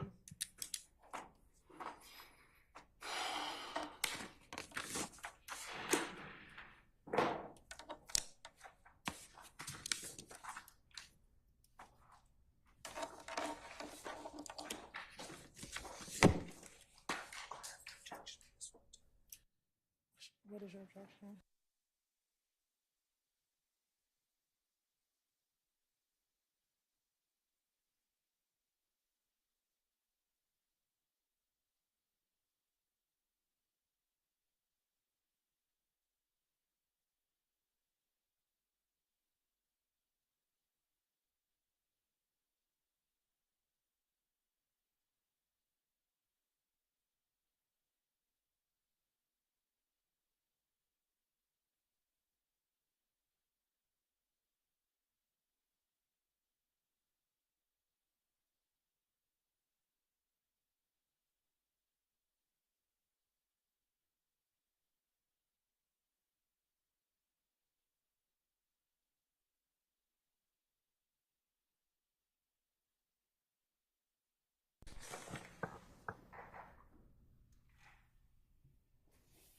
Mr. Cole, I'm now going to show you what's going to be 356 Yankee Oscar, 342 Yankee Oscar, 350 Yankee Oscar, and 351. And are those the same picture that you just looked at? For the most part, you shake your head. You just got to say yes or no for the record for me. Yeah. Okay. Now, we were at 342 Yankee, right? No, we were at 350 Yankee. Besides yourself, just tell me everybody else you recognize in 350 Yankee. You said show you what? Besides yourself, tell me everyone else you recognize in 350 Yankee.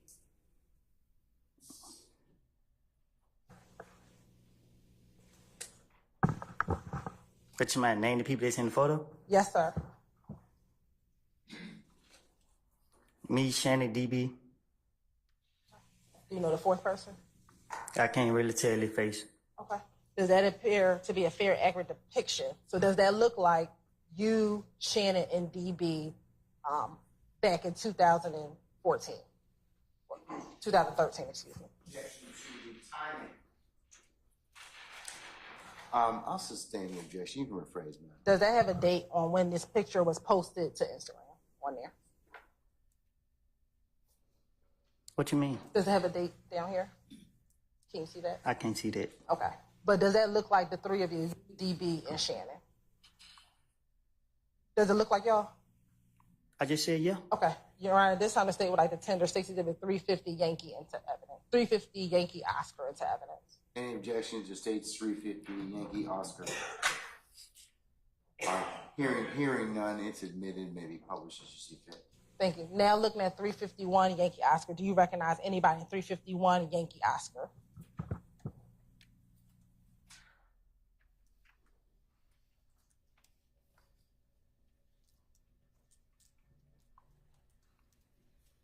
Who? Do you?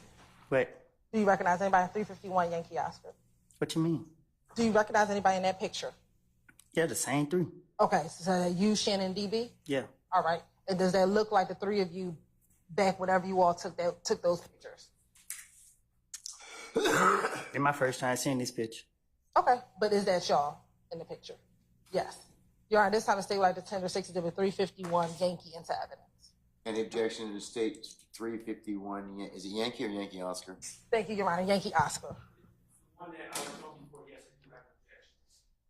We're going to not publish that version. We're going to get, Okay. we acknowledge what his objection is and we have corrected it before we published it. You want to show it to him? If he can come over to Ms. Knight.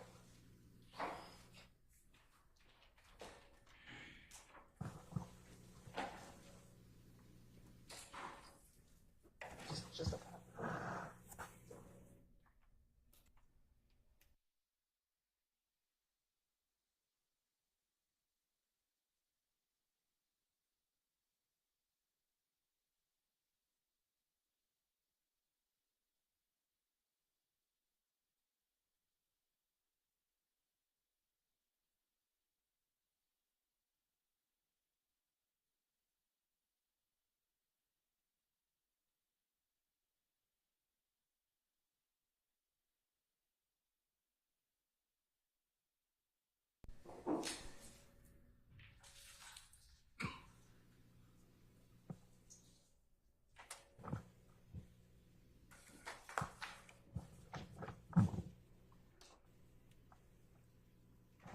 Your Honor, state moves to tender State's Exhibit 351 Yankee Oscar attack. Any further objection to State's 351 Yankee Oscar? No, Your Honor. All right, it's admitted and may be published as you see fit. Next, Mr. Copeland, I want you to look at State's Exhibit 342 Yankee Oscar. Tell me if you recognize anybody in State's Exhibit 342 Yankee Oscar. But this one? Yes, sir.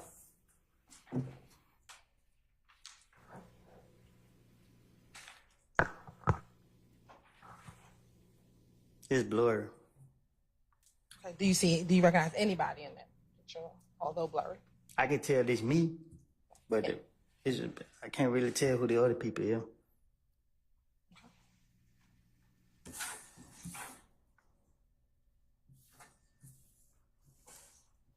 When you say it's blurry, can you see anybody else on there, or you can't recognize no one? Now I can see, but I can't really see their face like that. Okay. Looking at 356 Yankee Oscar. Do you recognize 356 Yankee Oscar? It looked like me. Is there anyone else in there that you recognize?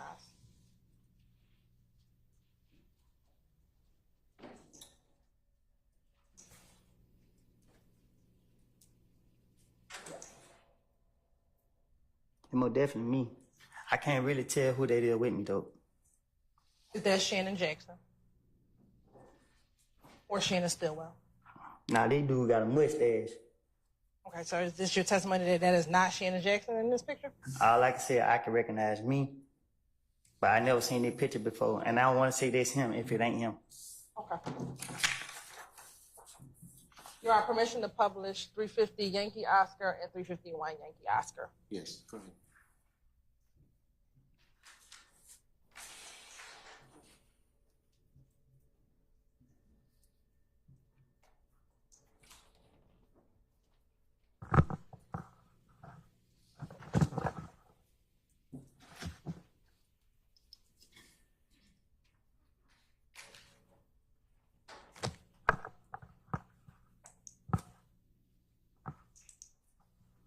Now, first looking at 350 Yankee, are you able to tell us which one described by clothing? Where are you? What you mean? Which one of these individuals did you? Which one on what? Which point to you in that picture? With the hat on. Okay, there's 3 people with hats on. Which person are you with the hat on? With the writing on my shirt. Okay. What does the writing say?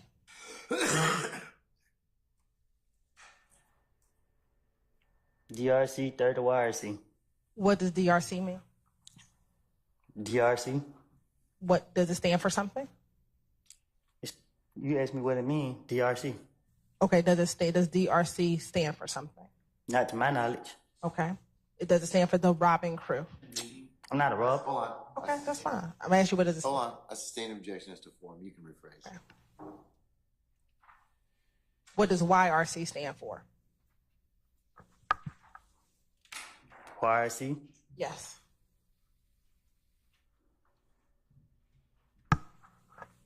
This stuff don't have no meaning. That's how I got this shirt. Okay. That's your testimony today? That neither DRC or YRC mean anything? That's how I got the shirt. Okay. I understand that. I'm asking you, is this your testimony that DRC nor YRC mean anything? I'll rule the objection. Is that your testimony? That doesn't mean anything. I said that's how I got the shirt. So the shirt didn't have no meaning to it. Okay. Who else do you recognize in that picture?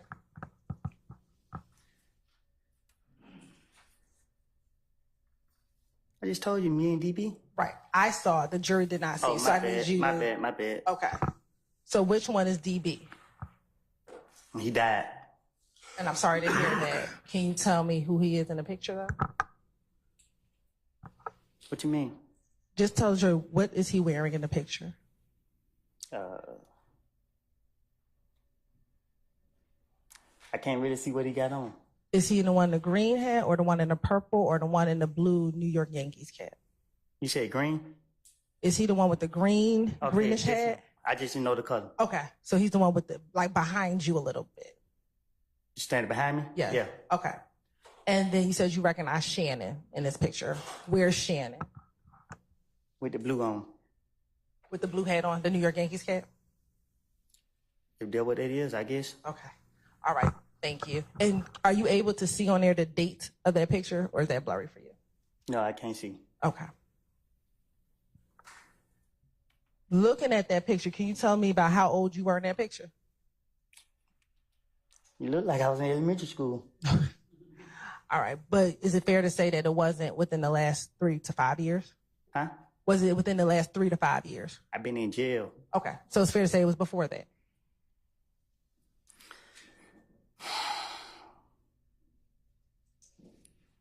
I just need you to answer for the record. I've been in jail for the last 3 to 5 years. Okay. So it was before that. This is yes or no? I don't even know which one to say yes or no to. Okay. If I say yes, I'm saying yes to it. The picture was before 3 to 4 years ago. The picture when I was younger. Okay. Next, can we please publish State's Exhibit 351 Yankee Oscar?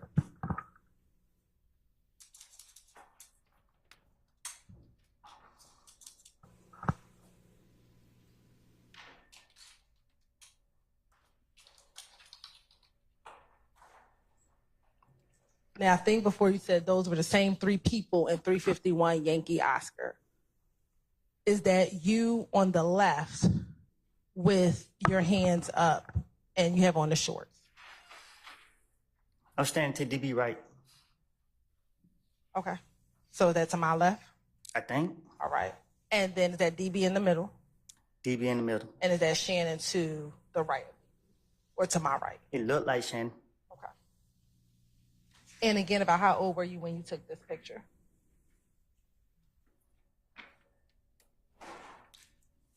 I don't know. But it's fair to say that you were younger than you are today. Say that again? It's fair to say you were younger than you are today. Yeah. Okay. Do you think it was around the same time you took the other picture that we just looked at?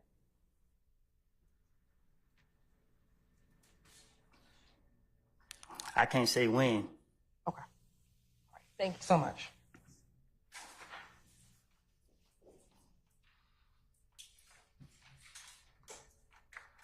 Now, we spoke about your relationship with Shannon. As your friendship developed, did you all share personal information with each other? What you consider personal information? Did you talk to him about your secrets? Did you confide in him about life, things that had happened? Now, my secret go to the grave with me. Okay. Were you someone, did you consider him like a brother to you? Still do. You still do?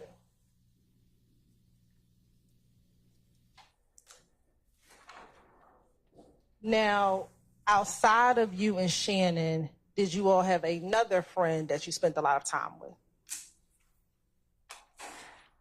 Meaning?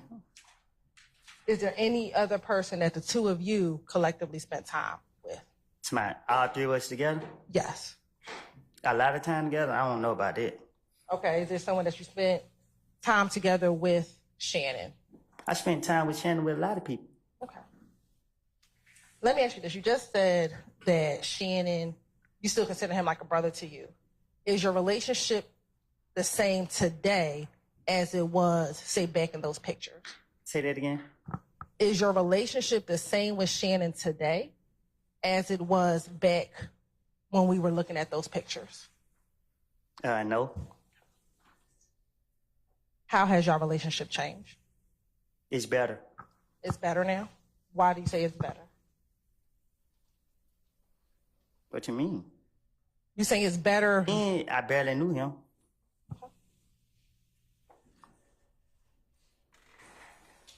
Is your relationship with Shannon the same today as it was back in 2014?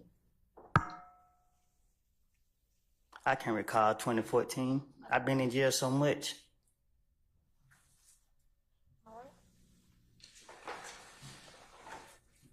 Do you know someone by the name of Demekion Garlington? Street name, Little D. for sure. How do you know Little D? I didn't birth him. I'm sorry, say that again. I almost birthed him. You almost birthed him? Yeah. Tell the jury, what do you mean by that? I mean, he my son. Okay. And let me ask you this. Do you know another person who's referenced as Little D? What you mean? Do you know someone who's called Little D from Cleveland? Oh, I heard of him. You heard of him. Okay, we'll talk about him in a moment. Now, the Little D that you said is like your son, is that what you said? How did you all first meet? What you mean? How did y'all meet? You say you like your I son. don't know how we meet. You don't know how y'all met? No, I don't recall how me and him first meet. Okay. How long have you known him? And if you're 32 now, just I knew him a long time. I knew him longer than Shannon. Okay. Did y'all grow up in the same neighborhood? Probably, but we never hung. How old do you think you were when you started hanging with Lil D? I don't know. If we're in 2024 now, did you start hanging with him when you were elementary school, middle school, or high school age? I don't remember. Don't remember. I know when DB died, this when I took him in. Do you remember what year DB died? I don't remember when DB died. Do you know what section of the city Demekion is from? No, I do not. Did you all ever attend school together?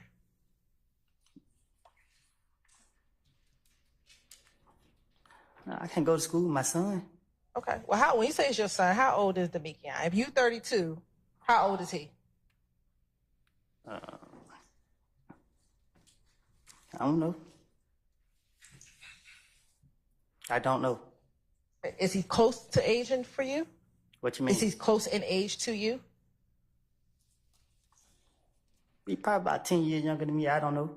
So you say Lil D is about 22 right now? I don't know. Okay.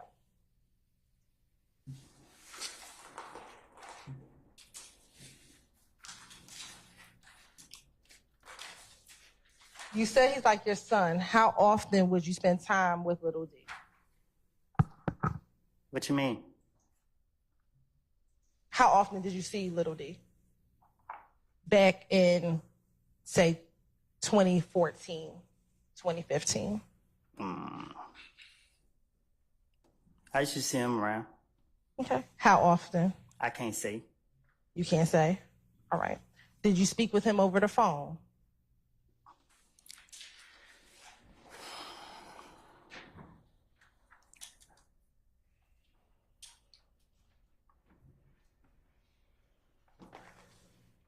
Did you speak with him on the phone? Speak who over the phone? Little D. When? At any time? Yeah. Since you've known him? How often would you speak with him on the phone? Whenever I felt like it. Okay. So was that every day? Was that once a week? Whenever I felt like it. Okay. So was that every day? Was that once a week? Whole time. And I understand until you answer the question, I'm going to have to ask you again.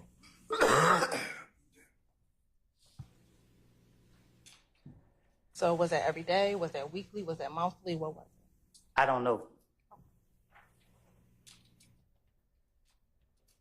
I'll go back. In a week, how often would you see him?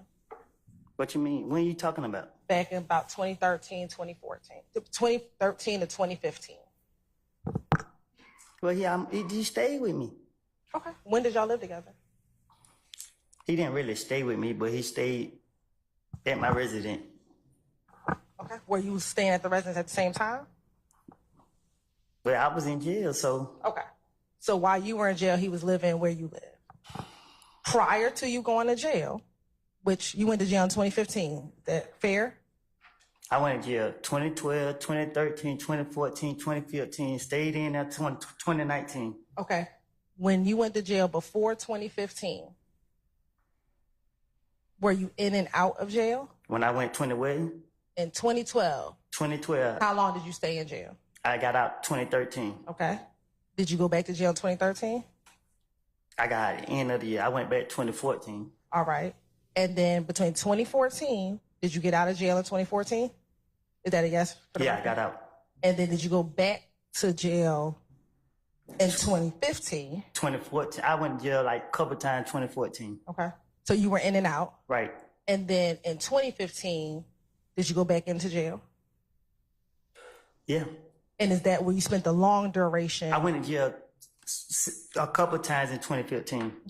But the last time I stayed until 2019. Okay. And it was the last time that you went to jail in 2015, June of 2015. That was the last time, yeah. Okay. And so prior to June of 2015, you were in and out that year between January and June. Right. Okay. In the periods that you were not in jail, did you and Little D ever live with each other when you were not in jail? In 2015? We'll start in 2015, yes. Nah, he ain't stayed with me in 2015. Okay. In 2014, those times that you were not in jail, did Little D stay Right. with you? And then what about 2013? The time that you were not in jail, did you and Little D reside with each other? What you mean? Did y'all stay with each other and did he stay at your home at any time in 2013 when you were not in jail? 2013 when I started to get to know him. Now, you said that he's kind of like your son. Did you all share things with each other? I'm talking about conversations, personal conversations between you and him and vice versa. Not no secrets. Okay. But did you feel comfortable speaking to him? You did not? Nah. Okay. I didn't feel, I don't know what you mean. Like, I didn't not feel comfortable. I didn't feel like certain stuff we just don't talk about. That's fair. Did you consider Little D like a brother? I know you call him your son, but did you consider him like a brother? I consider him my son. Okay. Do you recall ever telling any detectives previously that he's like a brother to you? I probably did. Ain't no telling. Okay. Y'all permission to approach? Have you shown that to the defense counsels already? Yes. Well, no. Just make sure you show it to them. I will.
Permission to approach, Your Honor? You may, madam. Mr. Copeland, I'm showing you what's marked as State's Exhibit 358 Yankee and 380 Yankee. Starting with 358 Yankee, do you recognize anyone in State's Exhibit 358 Yankee? Yeah, me and my son. Okay. Is that the person that you've been referencing as Little D? Yeah. All right. And looking at 380 Yankee, do you recognize the individuals in State's Exhibit 380 Yankee?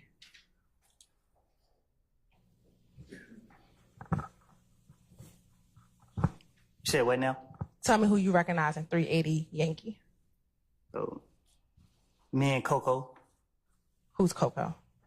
the ugly boy right here. Okay. Do you see the person that you said is your son, little D, in that picture? The restaurant got their head down. Okay. Your Honor, this time the state would like to tender State's Exhibit 380 Yankee and 358 Yankee into evidence.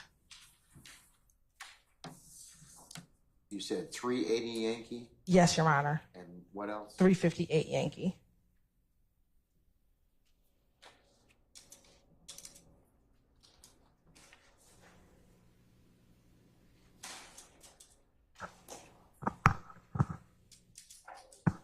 Any objection to states 380 Yankee or 358 Yankee?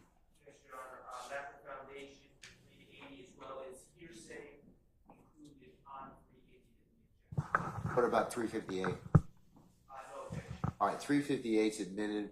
Let me see 380, please. And I can lay a little bit more foundation for 380 Yankees. All right, as far as the hearsay. Okay, then go ahead. Mr. Copeland, have you previously had an Instagram account? Say that again? Have you had an Instagram account? Yeah. And how many Instagram accounts have you had? I don't know. Okay. How many different names of Instagrams have you had? 2. 2. Okay. Has one of your accounts been 372 Woody? I can't recall. You can't recall. Okay. Are you Woody? That's what they call you, right? For sure. All right. And do you know any other Woody who hangs with you? Is there anybody else in your friend group that they call Woody? Yeah. Oh, how many other Woodies are there? Jamie and the other one. Okay. What's the other one's real name? He died too. I don't know his real name. I think it's damn. I know his last name Bridges. Looking at that picture, is the other Woody in that picture? I can't tell because the other guys got their head down. Okay, well, just look and see if you see someone who looked like the other Woody, even with their heads down.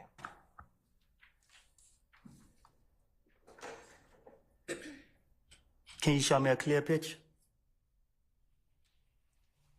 When you say clear, what's not clear on this picture? Because he got his head down, he got his head down. My hand covering his face.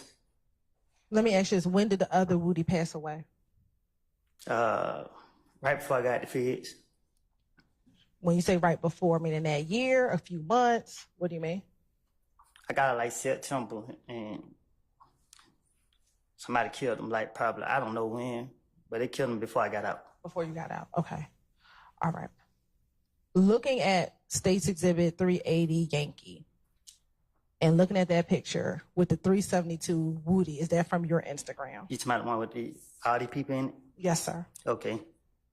Is that from your Instagram? I don't recall this Instagram. My Instagram is Woody versus Woody.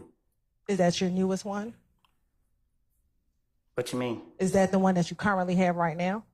No, the one I currently have now is Woody_self-made. Okay. So are you saying you don't know if that's your Instagram? I don't recall this Instagram. You don't recall that Instagram? Okay. You're right. If it's mine or not, I don't know nothing about it. But do you see yourself in this picture? Which picture? The picture that's posted on this. Yeah, I'm sitting right there, ain't it? All right. And right here, you can't tell if you see the other Woody. I can't. I can see me and him real clear. Both of us got our heads up. All right. Your Honor, again, the state will still like to tender State's Exhibit 380 Yankee for evidence. Let me see it, please.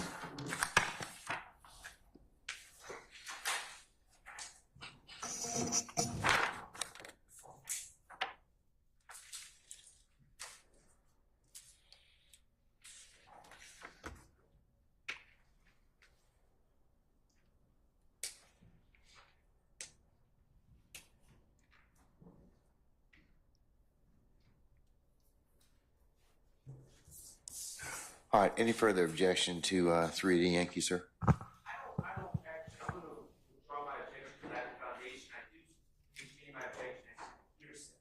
The foundation has not been laid to establish the clearance, and also, regardless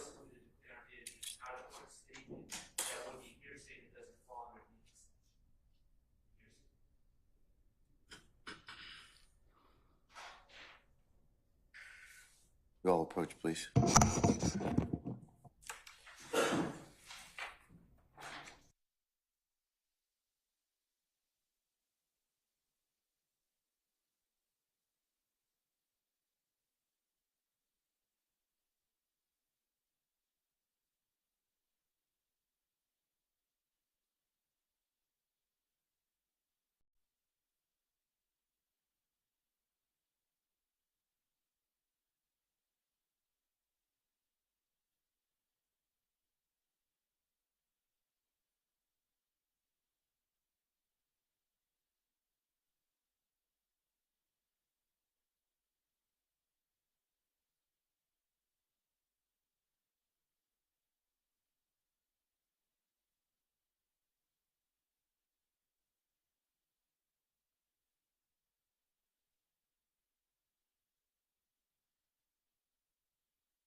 Published once it's submitted with the court's ruling. Mr. Sharp, any further objection to states I'm sorry, I didn't, 380? Yeah, 380 Yankee. No, you're nothing further. All right, this is good. All right. He publishes you. First, we're gonna publish 358 Yankee.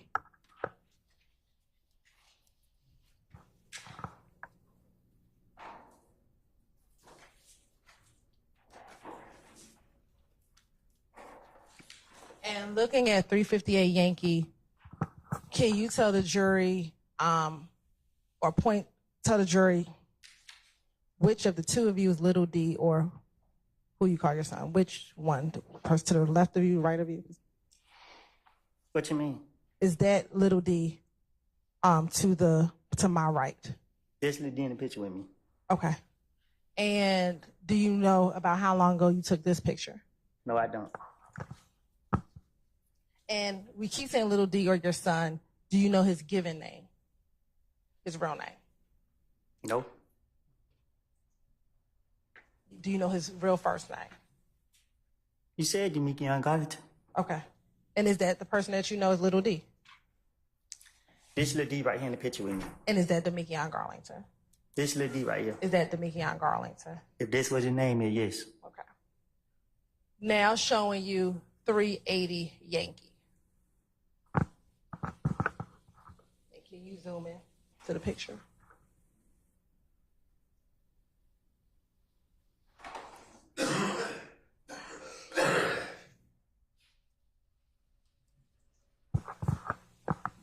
Now looking at 380 Yankee, is that you sitting on the step in a white t-shirt and blue jeans and black and gray sneakers?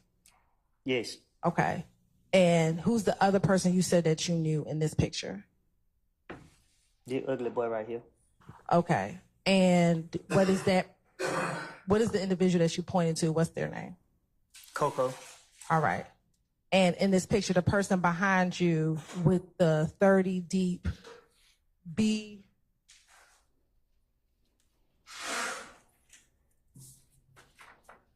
I think it's BITXH shirt on.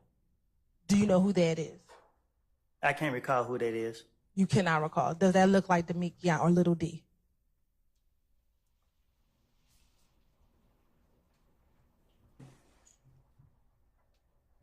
Does that look like Little D? The head cut off. Okay. If you could, can you turn your chair around and look behind you?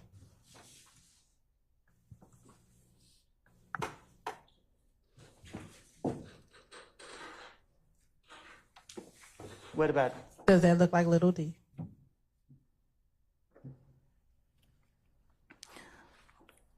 I guess. Okay. Well, is someone you call your son? Does it look like the person you know I to be your can't see son? that far. I just told you that from the beginning. Okay. All right. What, if anything, are you doing with your hands in this picture?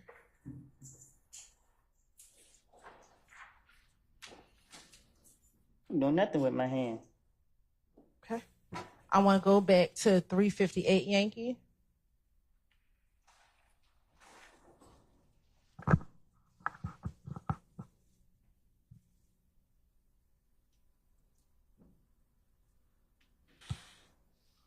What, if anything, are you doing with your hands in 358 Yankee? What you mean? What, if anything, does what you're doing with your hands symbolize, if anything? A bird. Okay. Does it mean anything specific? No, throwing up a bird. Why are you throwing up a bird in this picture? Because I'm from Mechanicsville. Is that the symbol for Mechanicsville? We represent a bird. Okay. And then what about Demekian? Are you familiar with the hand gesture that he's using? Say that again? Are you familiar with the hand gesture that Demekian is using? And No, I don't know what that for to mean. you don't know that. Okay. How is your relationship with Little D today? Meaning? Do y'all still have the same relationship that you had back in, say, 2015? No, we don't. How has it changed? I wanted him to lie for me, and he wouldn't. Okay. And when was that? Back in the day, When you say back in the day, what do you mean? when the police was accusing me for stuff, I went to Lil D and told him what I wanted him to tell the police, and he wouldn't tell the police that, so I got mad at him. Okay. And what year are we talking about that this occurred? I don't know. Are you speaking about one specific occasion or just multiple times? No, I'm talking about one specific occasion, however you pronounce it.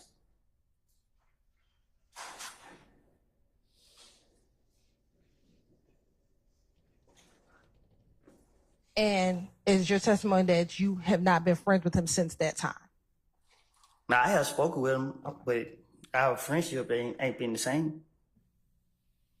When you think about your friendship with Demekian and your friendship with Shannon, at this point, who are you closer to, Shannon or Demekian? Myself. Okay. But outside of those, I'm speaking specifically about those two individuals. Between Shannon and Demekian, at this point, who, if either of them, are you closer to? I don't understand what you're trying to say. You and Demekian, that's like your son, right? Right. And you said that the two of you, Your Honor, I'm just trying to clarify for Mr. Copeland. I'll sustain the objection. You can still replace. You consider Demekian like a son. Is that fair? Same objection. I'll sustain the objection. Who are you closer to today? Demekian, Shannon, or neither one of them? God. Okay. That's good that you're close to God, but I'm talking about Demekian, Shannon. Who are you closer to today? Demekian, Shannon, or none of them, or neither of them? I guess neither. I don't know how to answer that.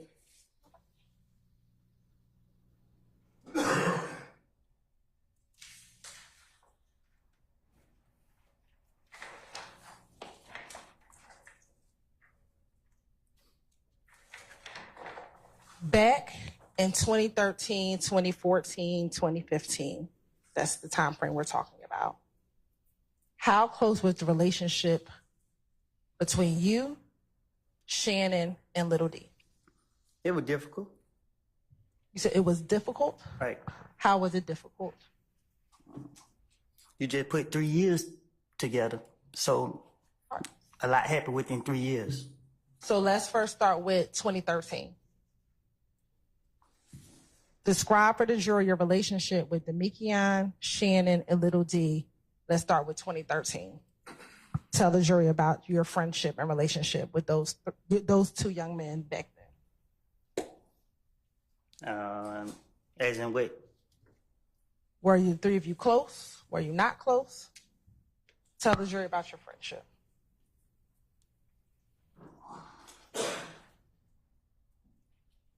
Look, I took special ed classes. You got to talk to me in a way that I can understand.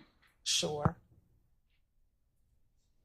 Back in 2013, were you friends with both Little D and Shannon? Yes. Okay. How close were the three of you back in 2013?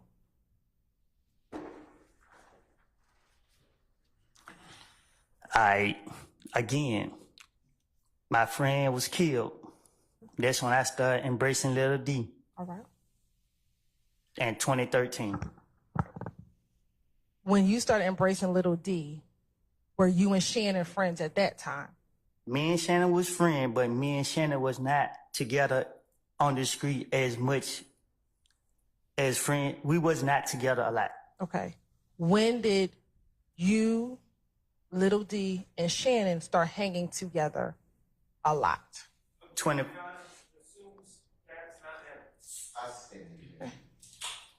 Did you, Shannon, and Little D hang out together?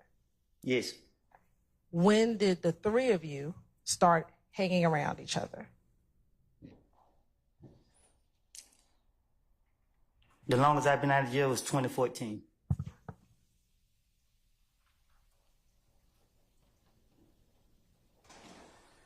To your knowledge, did Little D and Shannon strike that?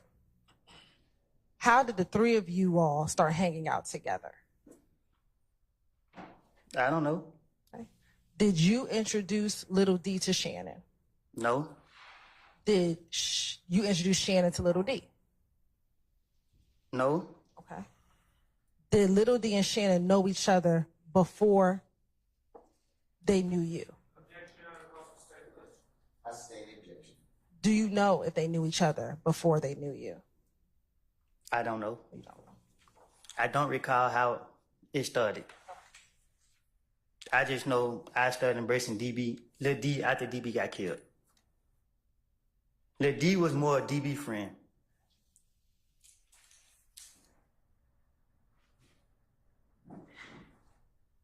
After DB passed, you embraced Little D. Did the two of you start hanging out with Shannon after that? I just said, how could I say this? Me and Shannon wasn't together in so long to be on the street. So I don't know when our three of us was able to get together. I just know at one point we used to go to the club together. Did y'all do anything else besides go to the club together? Yeah. What?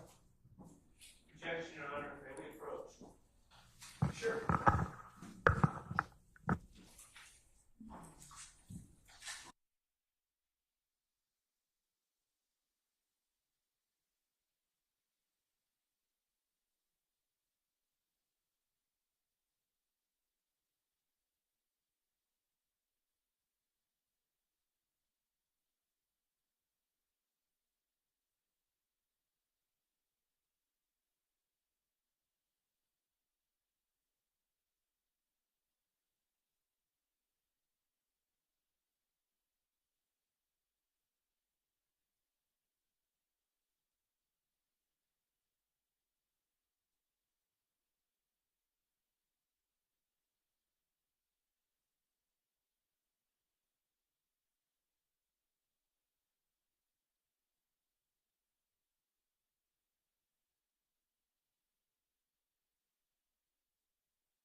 So we said that you all would hang out.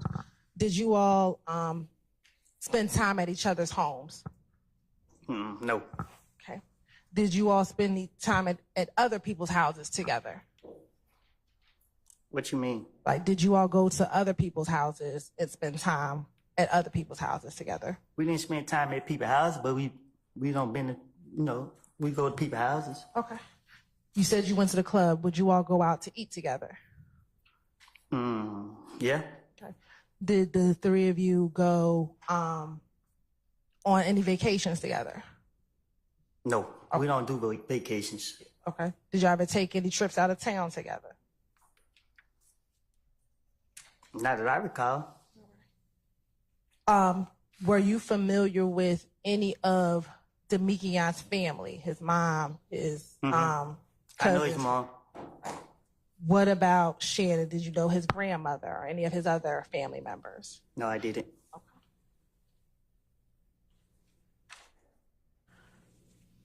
You have children. Did they have any type of relationship with your children, Little D or Shannon? No. Okay. Not that I know of. All right. What about you? Did you ever spend time? Let me back up. Does Little D have children? Ain't no telling. Okay. To your knowledge, does Little D have children? Not to my knowledge. All right. To your knowledge, does Shannon have children? I think so. Okay. Have you spent time? Well, Shannon have children. Yeah. Have you spent time with his children? I have. Okay. Have you taken them to birthday parties? But my relationship with his children is not through him. Okay. Who's it through? Their mother? Yeah. Okay.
No permission to approach?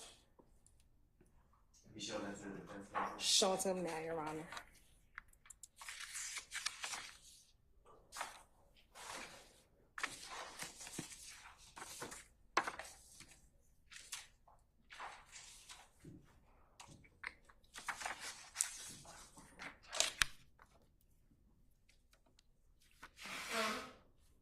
You have to look at this one. This one.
Mr. Copeland, I'm going to show you what's been marked as State's Exhibit 355 Yankee.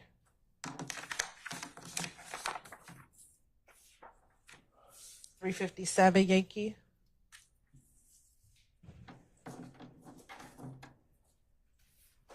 $345 Yankee. $346 Yankee. $359 Yankee. And $374 Yankee. First, I'm going to start with $345 Yankee. Can you tell me if you recognize anybody in State's Exhibit 345 Yankee?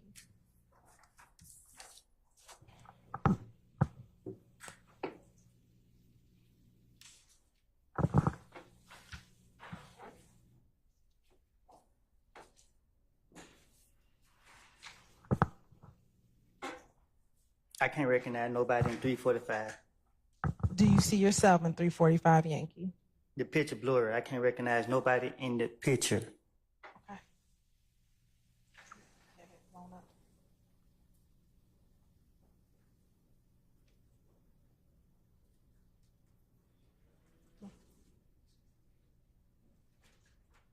Okay. We'll come back to 345 Yankee. I'm now showing you what's been marked as State's Exhibit 346 Yankee. Tell me if you recognize State's Exhibit 346 Yankee. It's blurry as well. Okay, so you can't see that. All right.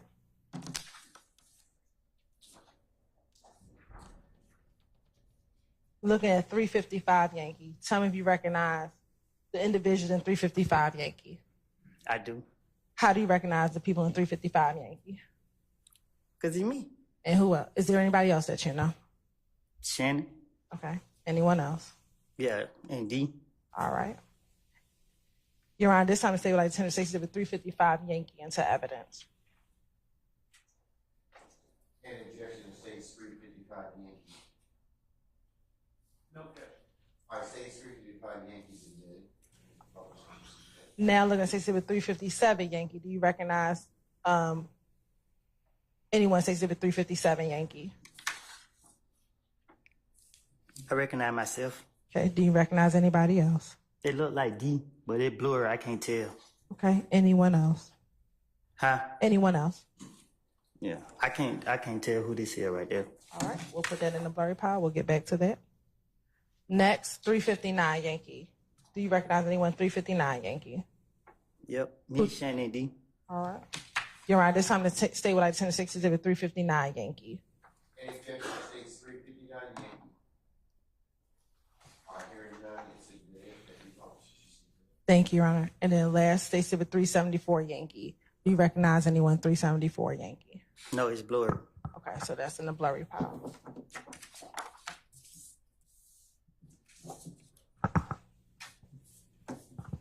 Court's indulgence for one moment.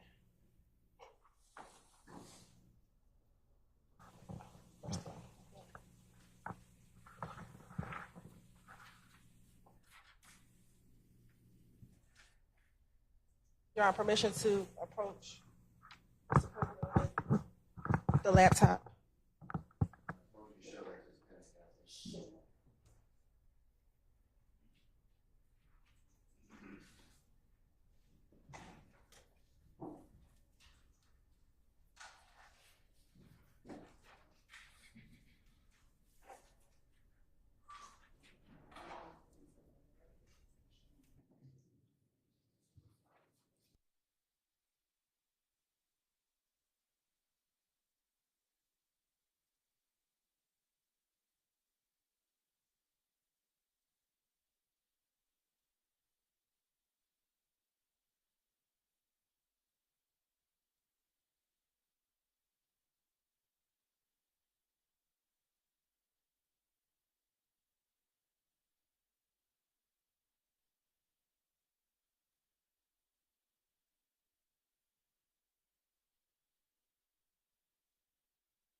gonna show you. First things first, I want you to confirm with me. Do you see that says 345 Yankee? To my dish? Yes. Does that say 345 Yankee here? I guess, yeah. Okay. Does that appear to be the same picture that's printed out on that paper?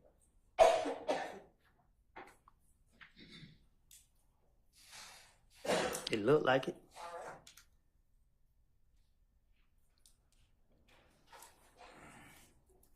Have I just made it bigger for you? What about it? Are you able now that it's bigger, able to identify the individuals that's in 345? And what you asking me? Tell me who you recognize in 345. Nobody. So you don't see yourself in here?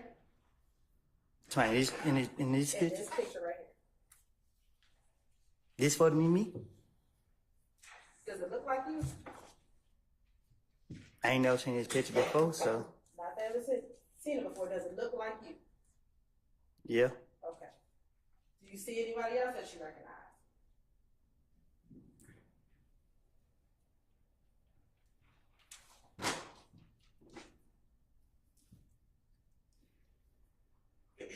I think they Lil D. Okay. Does it look like Little D?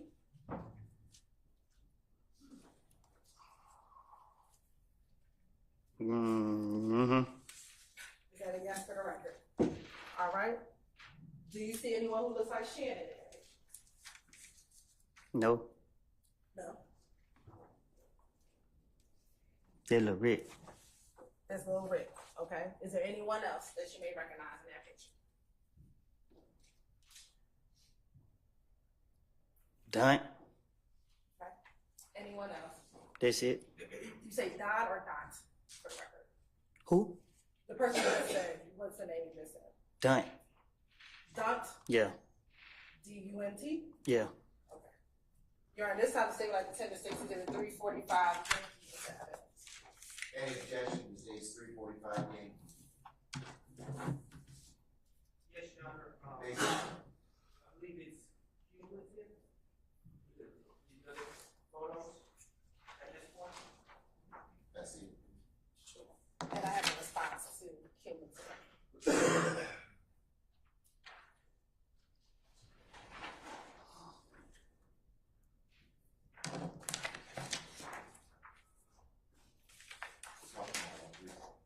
Come on, sure.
All right, let's take 10 minutes and then we'll see where we are then, see where the day leads us. All rise. I got a headache.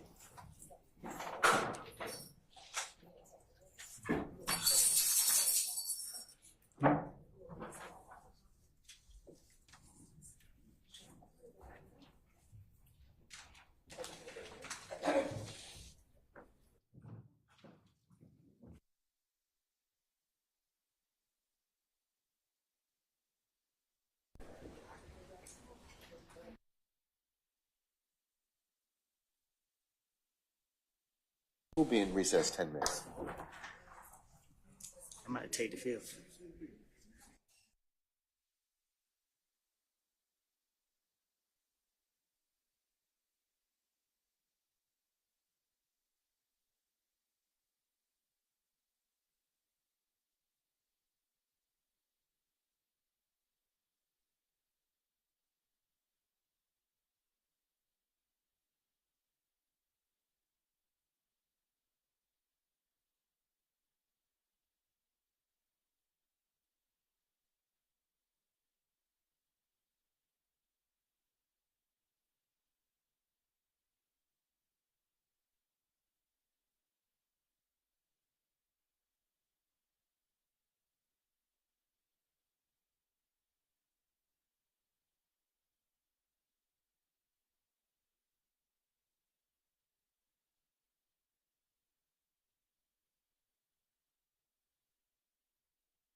Up the other matters that we have pending. Yes, Your Honor. All right, summon our jurors, please.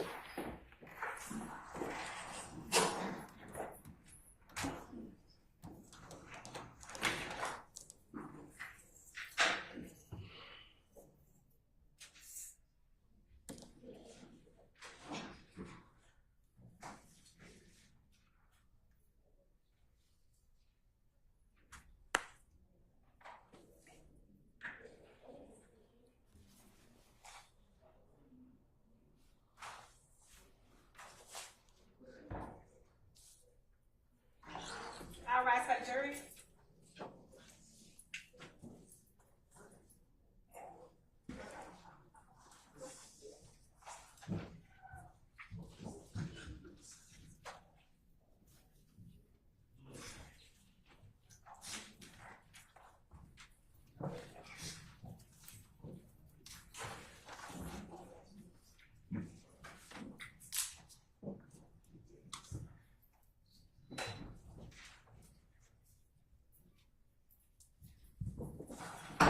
Your Honor, all jurors are present and accounted for. All right, ladies and gentlemen, please be seated.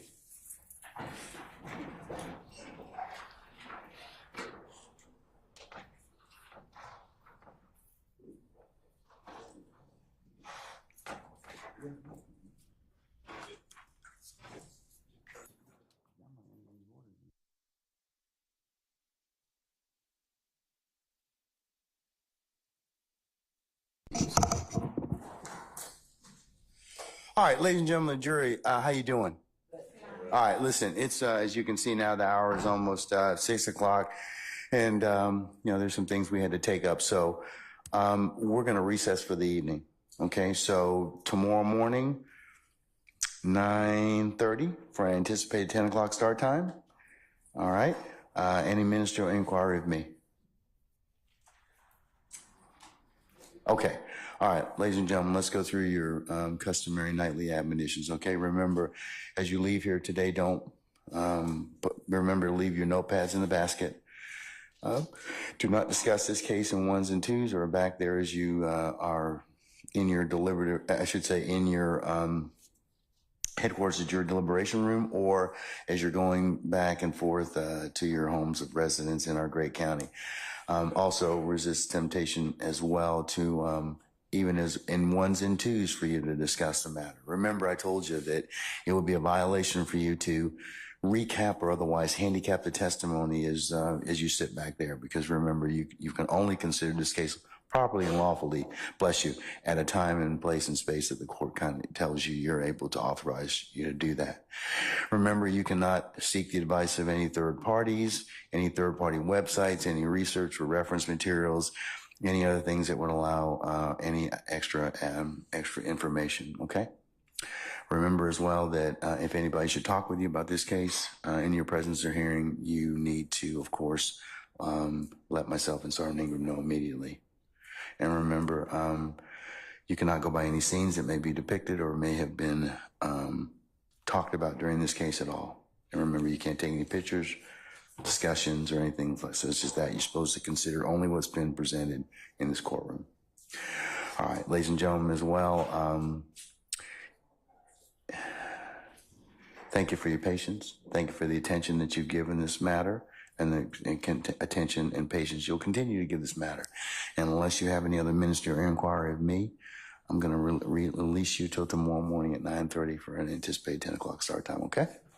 All right. All rise for our jury.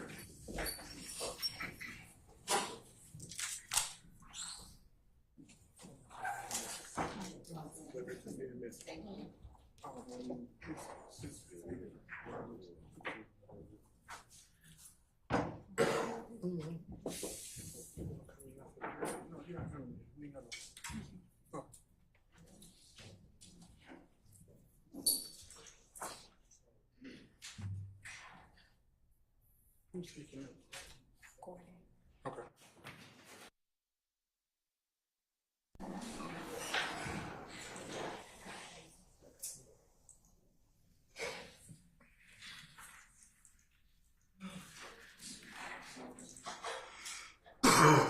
Excuse me.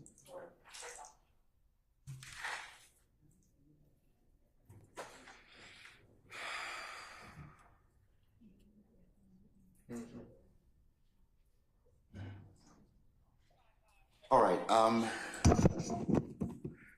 Mr. Copeland. Sir, over here. Over here. It's me.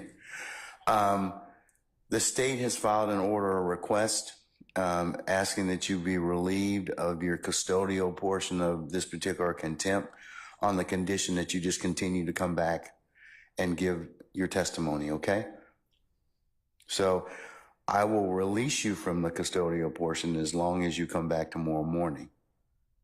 Fair enough? If you're not willing to do that, I'm gonna leave you where you are. So the choice is yours, sir. The state's asked me to sign the order saying, hey, if you'll come back tomorrow morning, all I want to know is if that's the case. I'll be back. All right, 9:30 tomorrow morning, okay? All right. All right. All right, we can let Mr. Copeland be released and processed. And you have permission for the city wants to do this call. Say again? Can we have options? Yes. I'm weak, man. Y'all can speak to me when I get out.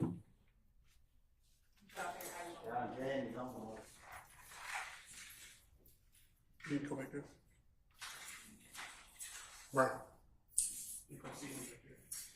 All right.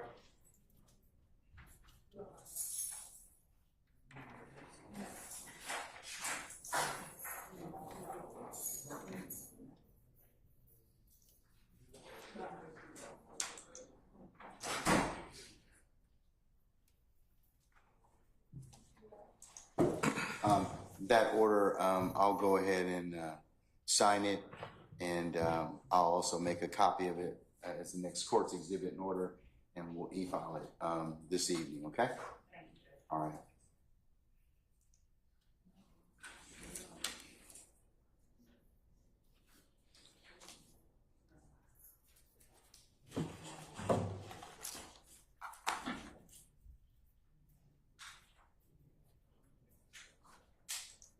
Okay, Mr. Steele, are you willing to tell me at this point in time who it is that disclosed this information to you?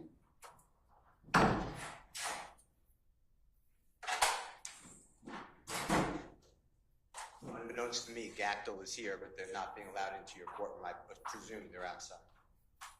So I'll wait on them to come in. I'm asking you, sir, because the contempt is for you. It's not to the Georgia Association of Criminal Defense Lawyers. Well, I didn't call, but Okay, and that's, let me just finish. okay. Because you said to me that you figured out somebody told me this information, and you somehow said that it's privilege, which I can't imagine, or I eavesdropped.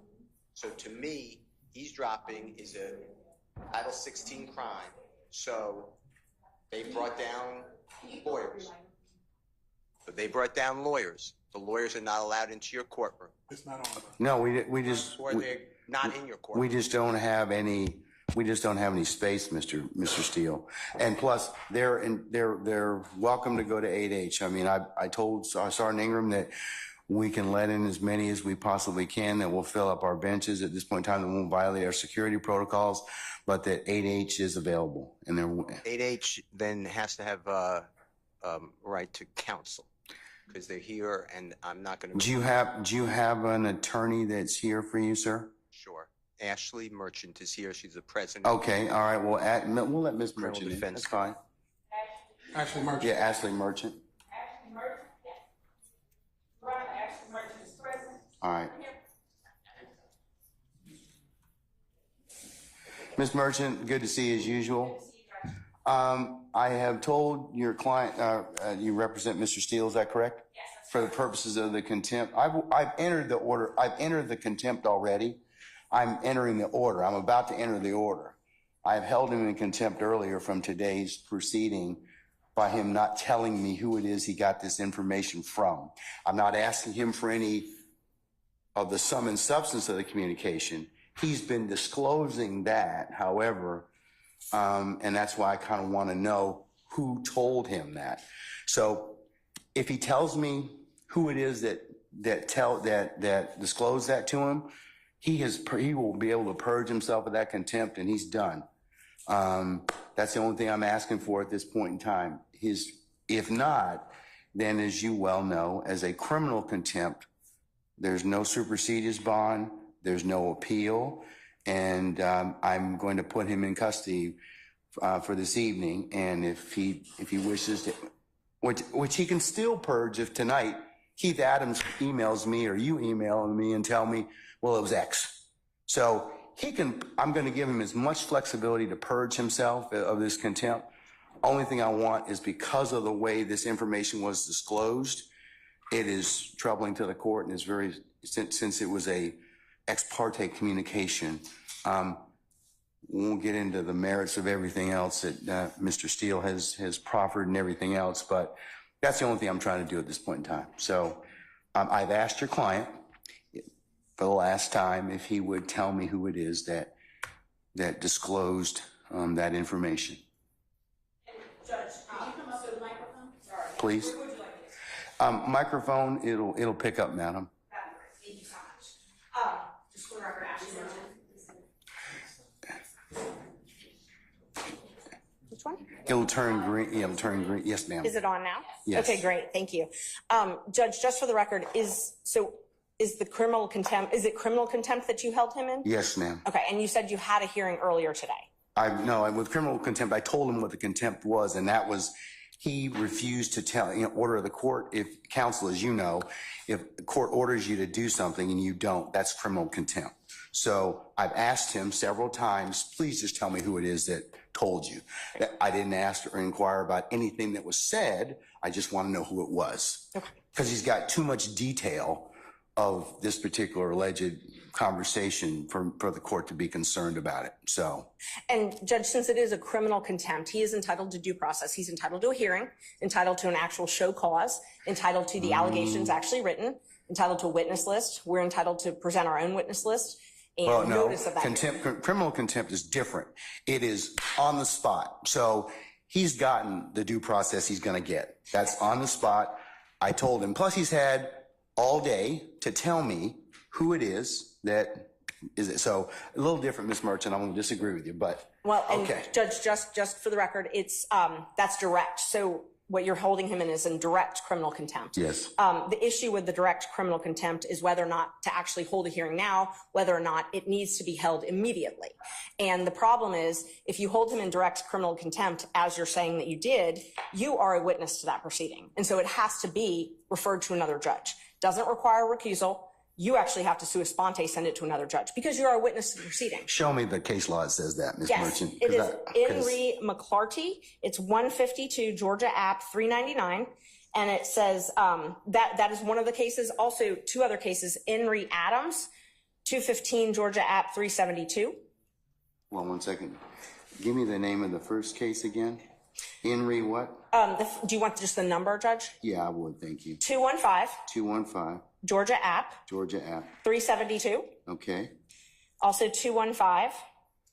Georgia App. 349. Okay. That's Adams and Hasty. All right. Let me take a look at those.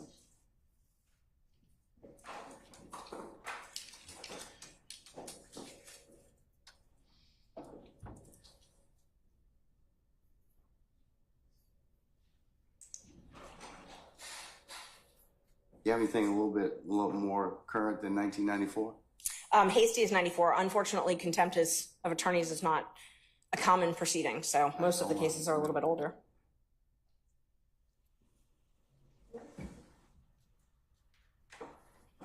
But I do have other cases.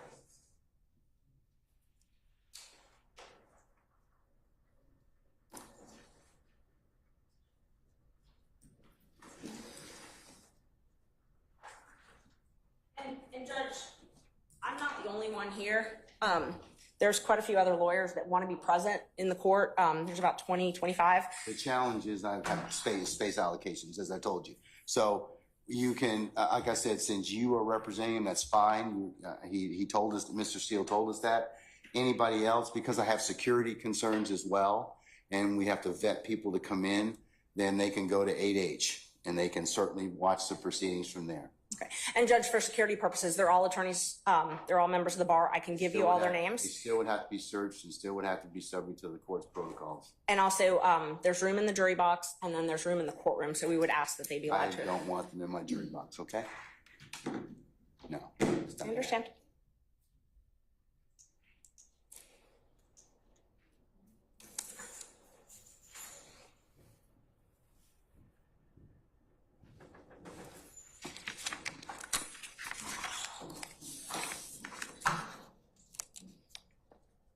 May one additional attorney come in, then Alex Susser.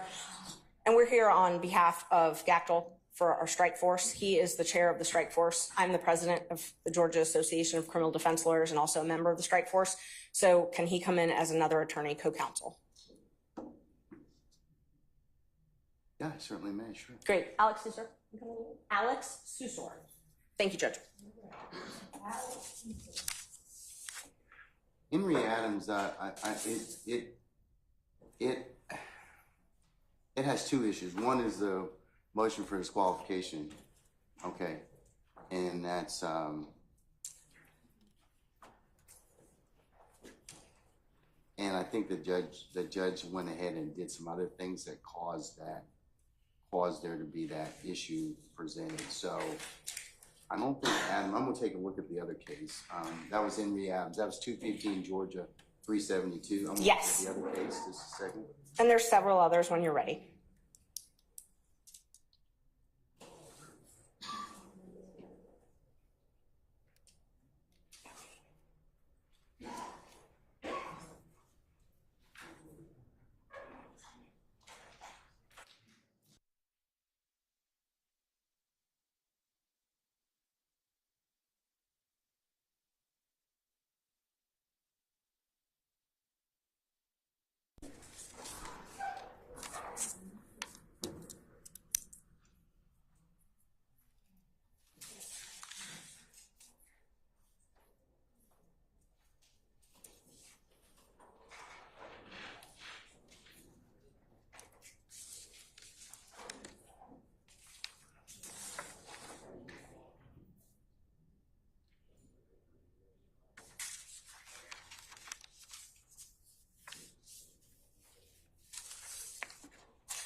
Yes.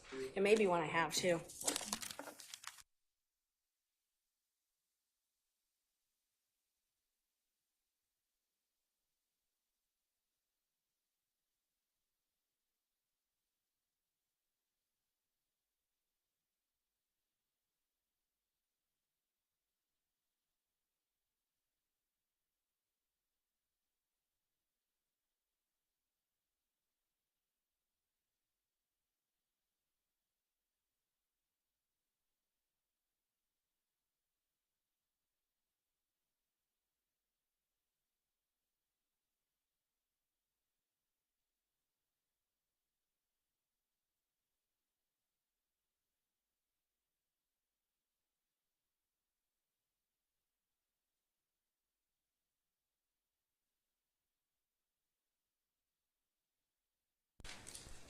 Hasty's conduct didn't rise to a level that necessitates warrant summary contempt by the court. That's the difference with Hasty than in this particular case. So And I distinguish your two cases that you've given me thus far.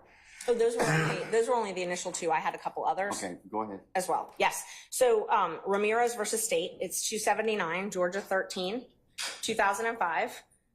It also, You said 279 Georgia what? I'm sorry? Georgia 13.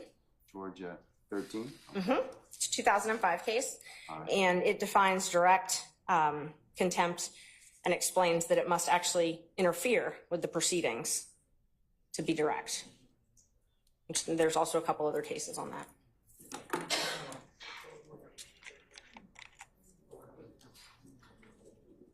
See, but you all are covering under, let me see. I'm sorry, Judge? Hold on. Just a second. Pardon me.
The contempt is directed. Trial court has the power after conforting the contemptor to opportunity to speak in his or her own behalf, announce punishment summarily and without further notice or hearing. I already did that, Mr. Steele. He's already told me. I already gave him the opportunity to do that. So we had that conversation this morning already. So. And Judge, so there's a couple different issues. First, the question is whether or not you need to have that hearing now. I know you're saying that you had the hearing earlier, but regardless, he was entitled to have an attorney at that point, and he didn't have one. So the question is initially whether or not you even need to hear this now. And some of the cases I've cited, along with some others, say that a summary proceeding is not necessary in a case like this. And the best evidence of that is the trial has continued. It has not stopped this trial. So for you to hold a summary hearing of direct contempt, the court has to be able to state how this interferes with your ability to administer justice in this case. I can tell you, because it is a violation of the sacrosanct nature of the court's ability to hold ex parte conversations without those being broadcast to other people, and as to how that information was disclosed. That's a real problem. That's why it's of such an issue for the court at this point in time. Judge, and Mr. Steele has a right to make a motion like this. If there were ex parte, he does. I'm not saying anything, but but he's kind of put himself in the particular position he's in. No, Judge, I don't agree. I believe that I'm going to disagree with you, okay? I believe that the court has put him in that position. No. He cannot be held in the law states, McClarity, which I cited to you earlier. And it's true that direct summary contempt, which arises in the presence of the court, intends to scandalize it and or hinder or obstruct the orderly process of the administration of justice. The preservation of order and decorum in the court is exempt from due process requirements of notice and hearing. That's even Moody, goes back to 1974. So I believe that Mr. Steele's, he can file whatever motions, but his particular actions in this case, I just want to know who told him this. That's all. I'm not asking him to release or otherwise tell any conversations, but I just want him to tell me that. And Judge, so that's what you want, but that does not conflate to a contempt. Your desire for him to answer your question does not mean that you have the power to hold him in contempt. So you can come into court, Mr. Merchant, and not answer a question of the court and not be held in contempt? If it's a question that the court is not permitted to ask, yes. Okay, well, this is a question the court's permitted to ask. And it's our position, if we had a hearing, we could explain to the court why he is not required. First of all, the court accused him of eavesdropping. That is a crime. He has a Fifth Amendment privilege against answering those questions. Rule 1.6 protects all confidential information that is gained not from your client, but in representation of your client. He has the ability to protect that information. But we don't even need to get there, because he can't be held in contempt, and you can't threaten him with contempt for presenting a motion in good faith. He presented a motion in good faith that he believed there were ex parte communications. You are a witness to that, because it's my understanding that you were part of those ex parte communications. They can't be ex parte if you weren't part of them, by nature. Okay. Well. You have to be involved. Therefore, you have to be a witness. So you are a witness. You cannot also But you got the information. But here's the thing. You got the information allegedly from an improper methodology. I'm not saying that he eavesdropped. Okay, I said that one of the things is it's either one of two ways. He either eavesdropped, which I don't believe he did at all. I don't believe that for a minute. But I do believe that somebody did tell him what was the sum and substance of the court's conversations, and that would not be permissible. Judge, let's just back up for a second. He makes a motion because he has reason to believe that there were ex parte communications made. The court has a duty, if there are ex parte communications made, to alert counsel. He shouldn't have had to learn it from wherever he learned it. I think that he caused that particular circumstance. I think that he had a conversation with somebody and he got some information that he shouldn't have had to begin with. So, Ms. Merchant, I'm of the opinion I'm going to stand on my ruling at this point in time. I'm going to hold him in contempt. So at this point in time, is there anything else you want to tell me? Yes, Judge. There's quite a few other things. So first of all, we would ask for you to be recused from this case because you are a witness necessarily. It cannot be an ex parte proceeding without you being a witness to this. So you are a witness to this proceeding. Therefore, yes, to the contempt. To the contempt. You are a witness to the contempt. So you have now, and if it's criminal, which is what you're saying it is, Mr. Steele is entitled to all the same due process rights that Mr. Williams and every other defendant in this courtroom is entitled to. He's entitled to those. One of those is to have a fair and neutral judge decide his case. One of those is to have a judge who is not also a witness in the proceeding deciding whether or not he's in contempt. This needs to be heard by a different judge.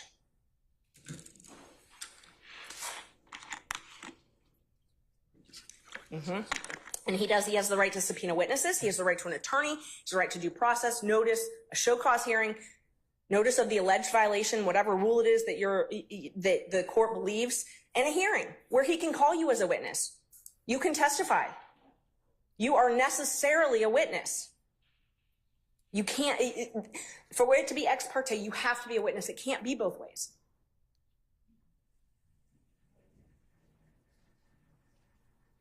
I'll let an appellate court decide that. So, anything else? No, we'll file a notice of appeal. Okay. And we need to have the order reduced in writing as well. I'm going to do that right now. I will state for the record at this point in time that Mr. Steele has in fact, or has filed, and I will note this as part for the record in this case.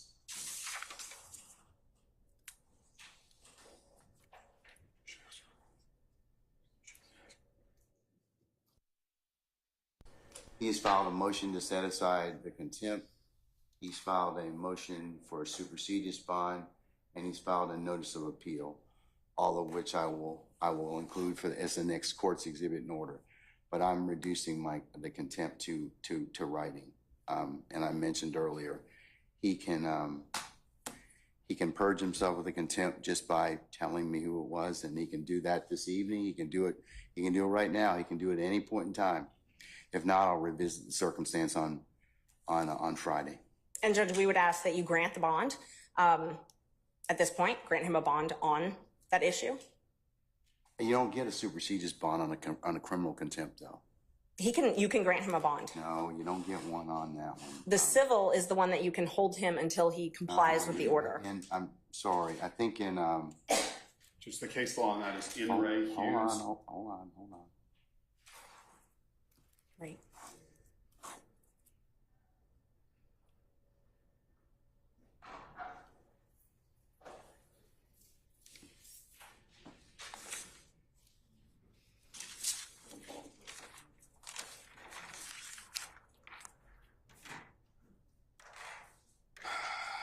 The superseded bond requirement does not apply in a contempt in the presence of the court during the progress of a proceeding, OCGA 5-6-13 Bravo.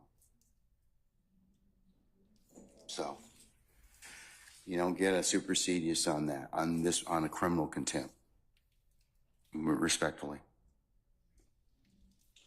So Judge, just to clarify, it's your ruling that this is a criminal contempt that Mr. Steele has committed, not a civil indirect contempt. That's correct. The judge, and that's the reason I'm asking is because the N. Ray Hughes case, which is a 2009 Court of Appeals case, 268, Georgia Appeals 66, lays out the distinction, as does the Ramirez case. There's a case that in fact I'll do you one better, sir. In fact, there is a recent pronouncement out of our appellate courts. Well, Judge, I think I'm addressing a slightly different point of law. It is. Hold on, sir. 1 second.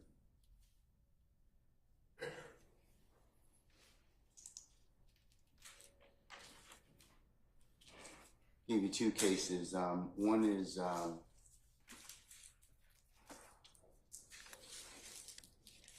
it's Untema. It's UNTEMA versus Smith, and that's 371 Georgia Appeals 19.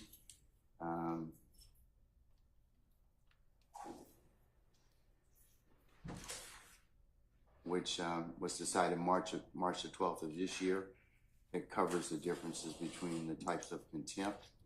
And then there's another case that I'd invite your attention to, and that is Syverson. It's Syvertson, and that is 368 Georgia Appeals, Georgia App, I should say, 865. And that was decided July 31st of last year. And Judge, I'd just like to point two things out. The statute that you were citing about the supersedious, it only says it's not mandatory. You still have discretion to grant him a supersedious bond. The other... I'm not going to grant him a supersedious bond. And so you definitely have the discretion to grant him a supersedious bond. The other issue is if it is a criminal contempt and you are finding him guilty of criminal contempt, then we have to have a sentence imposed. Now, civil is where you get to hold him until he complies. No, criminal is where you get to impose a sentence, maximum 20 days and a $1,000 fine. So if you're going to incarcerate him under a criminal contempt, he's got to be sentenced. Well, his contempt is as long as he, when he tells me what the basis of the conversation was, who, I didn't ask what, but he tells me that, then I can certainly, he purges himself of the contempt. Then that's civil, Judge. That's civil contempt. That's civil. Judge, and that's respectfully, I would point you to In Re Hughes, which stands for the same point of law. Civil contempts impose punishment as a means of coercing future compliance with the prior order of the court. Here, the prior order of the court presumably is that you have directed Mr. Steele to answer the question, to disclose the information as to who is his source for knowledge of this ex parte meeting that occurred earlier today. Criminal contempt imposes unconditional punishment to punish the act which has occurred in the past and cannot be purged. It is not capable of being purged, in which case what Ms. Merchant said applies, which is that there is a 20-day maximum sentence and a $1,000 fine. It is, for all intents and purposes, a misdemeanor offense, Judge, which is why the enhanced due process protections apply to that.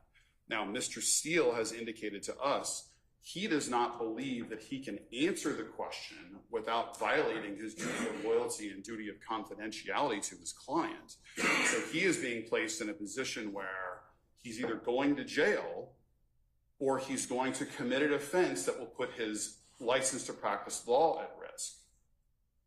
And that is an untenable position to be in. And Mr. Steele is a zealous advocate for his client, and he is simply trying to protect that duty of loyalty and duty of confidentiality, because if he answers your question, it is very reasonable to assume and likely that he will be facing a bar complaint that could result in a suspension or in the loss of his license. And so he's in a very, very difficult position where if we were able to have a full contested hearing with the benefit of witnesses and an impartial judge where you're a witness, then everybody could present their side of the story. And I'm not doing that. The reason being is because that takes away the whole point of criminal contempt, and that is you do something, the court tells you to do something, order of the court, and you don't follow it. I didn't ask him to do anything illegal, immoral, unethical. I just asked him to tell me. I know what the privilege is. The privilege is the conversation. I didn't ask him about that. I wanted to ask him about who, the person, okay, I'm sorry. Sorry, Mr. Steele has indicated to us that he does not believe he can answer that question without also violating the privilege. Okay. And Judge, that's why we're trying to figure out if it's criminal versus civil. So the issue is you're picking and choosing. You're saying, well, you get the bad side of criminal and no bond, but I really am actually trying to punish you civilly, which is when you hold someone until they comply. Okay, let me think about it just a second, okay? I'm going to take 5 minutes out and I'm going to think about it. Thank you. Okay, all right. So we'll be in recess about 5 minutes.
All right, thank you, madam.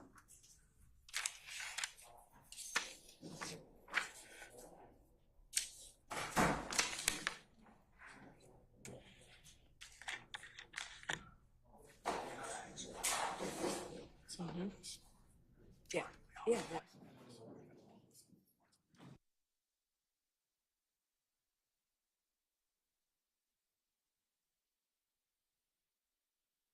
It's what we use in our bonds and stuff.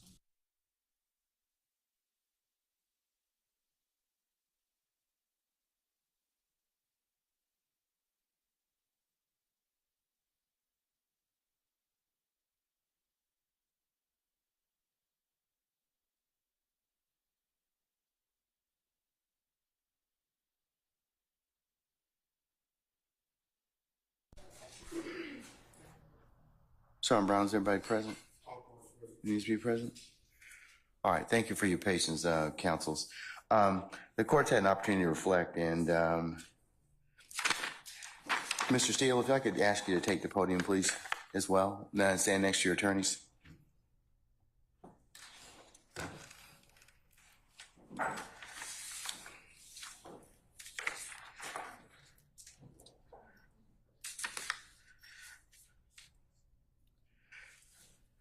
Okay, Ms. Merchant, Mr. Steele, and I apologize. Mr. Susar, Judge. One more time? Susar. What, spell your last name for us? Susor, Sierra, Uniform, Sierra, Oscar. You're a good man. Good man. Okay, all right. Okay. All right. Thank you, sir. Okay, Mr. Susar as well. All right, counsels, I've made a clarification or to the order of contempt. Mr. Steele, I am going to hold you under, still hold you in summary criminal contempt pursuant to OCGA 15-1-3, subpart 3, for your failure to comply with my earlier order today. I'm going to order that you be taken into custody, incarcerated at the Fulton County Jail for no more than 20 days for this contempt. Those 20 days consisting of every weekend for the next 10 weekends. And you'll be reporting to 901 Wright Street Northwest, Atlanta, Georgia, 30318 at 7 p.m. on Fridays. You'll be released on 7 p.m. on Sundays. And it's to commence this Friday, June the 14th at 7 p.m. and not to end until Sunday, August the 18th at 2024 at 7 p.m., subject to further order of this court. And that will be entered and e-filed, and you may take whatever steps you and your counsel deem appropriate after that. Okay? Can I ask a question? Sure. I'm going to file a notice of appeal, but for whatever reason that doesn't take, and you don't give a bond, then I'd ask that I can be with Mr. Williams and we work on our case all weekend, for all those weekends. Otherwise, I can't prepare. I speak with Mr. Williams all the time. That's up to you. And sir, I will, if that comes to pass, you have my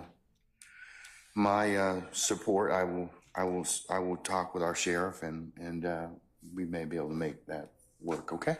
If that should occur. Okay. All right. Okay. All right.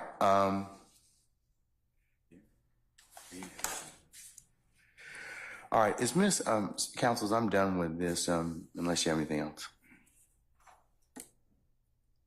All right. Thank you. Thank you, Miss. Thank you, Miss Merchant and Mr. Susar. Thank you. Okay. All right. May we get a copy of that? Yes. In fact, the clerk is going to file a copy. It's going to be e-filed. It'll be on the e-file system momentarily. You should be able to get a copy of it from there, directly download from there. And Judge, Ms. Merchant and I will file entries of appearance on behalf of Mr. Steele. Sure, that would be great. Thank you so much. Okay, all right.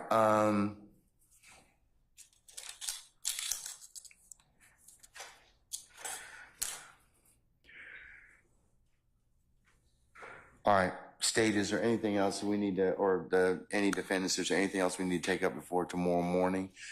Mr. Copeland is going to rejoin us tomorrow morning, so we'll continue with his testimony.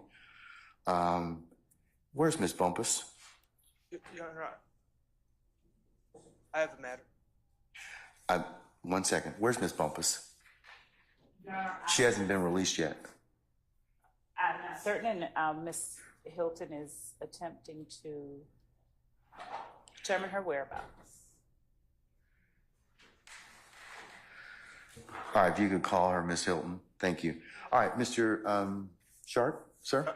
Your Honor, I have to prepare for my cross-examination of Kenneth Copeland over the next few evenings, and I would ask once again for the court to release the transcript of what occurred earlier today so that I may prepare my cross-examination.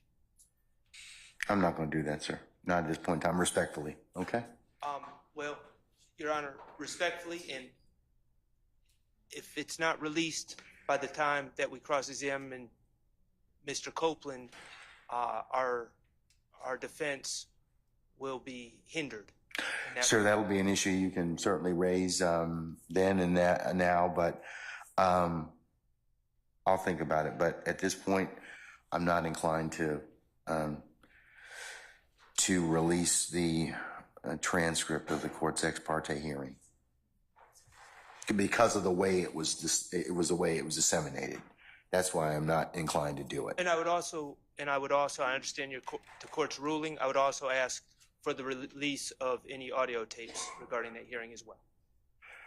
Well, the only audio tape that I know of is maintained by Miss Weaver, who tapes her proceedings in order for her to prepare a transcript. So, okay. Or I don't know if she may not have any, but we'll see. Okay. Your Honor, good evening. Carson Matthews on behalf of Mr. Cooley. We were making that same request, Your Honor, for that transfer. We believe it potentially could contain some Brady material. Sure. Okay. All right. Unless there's anything else, counsel? I join that, and I also believe I advised the court the reason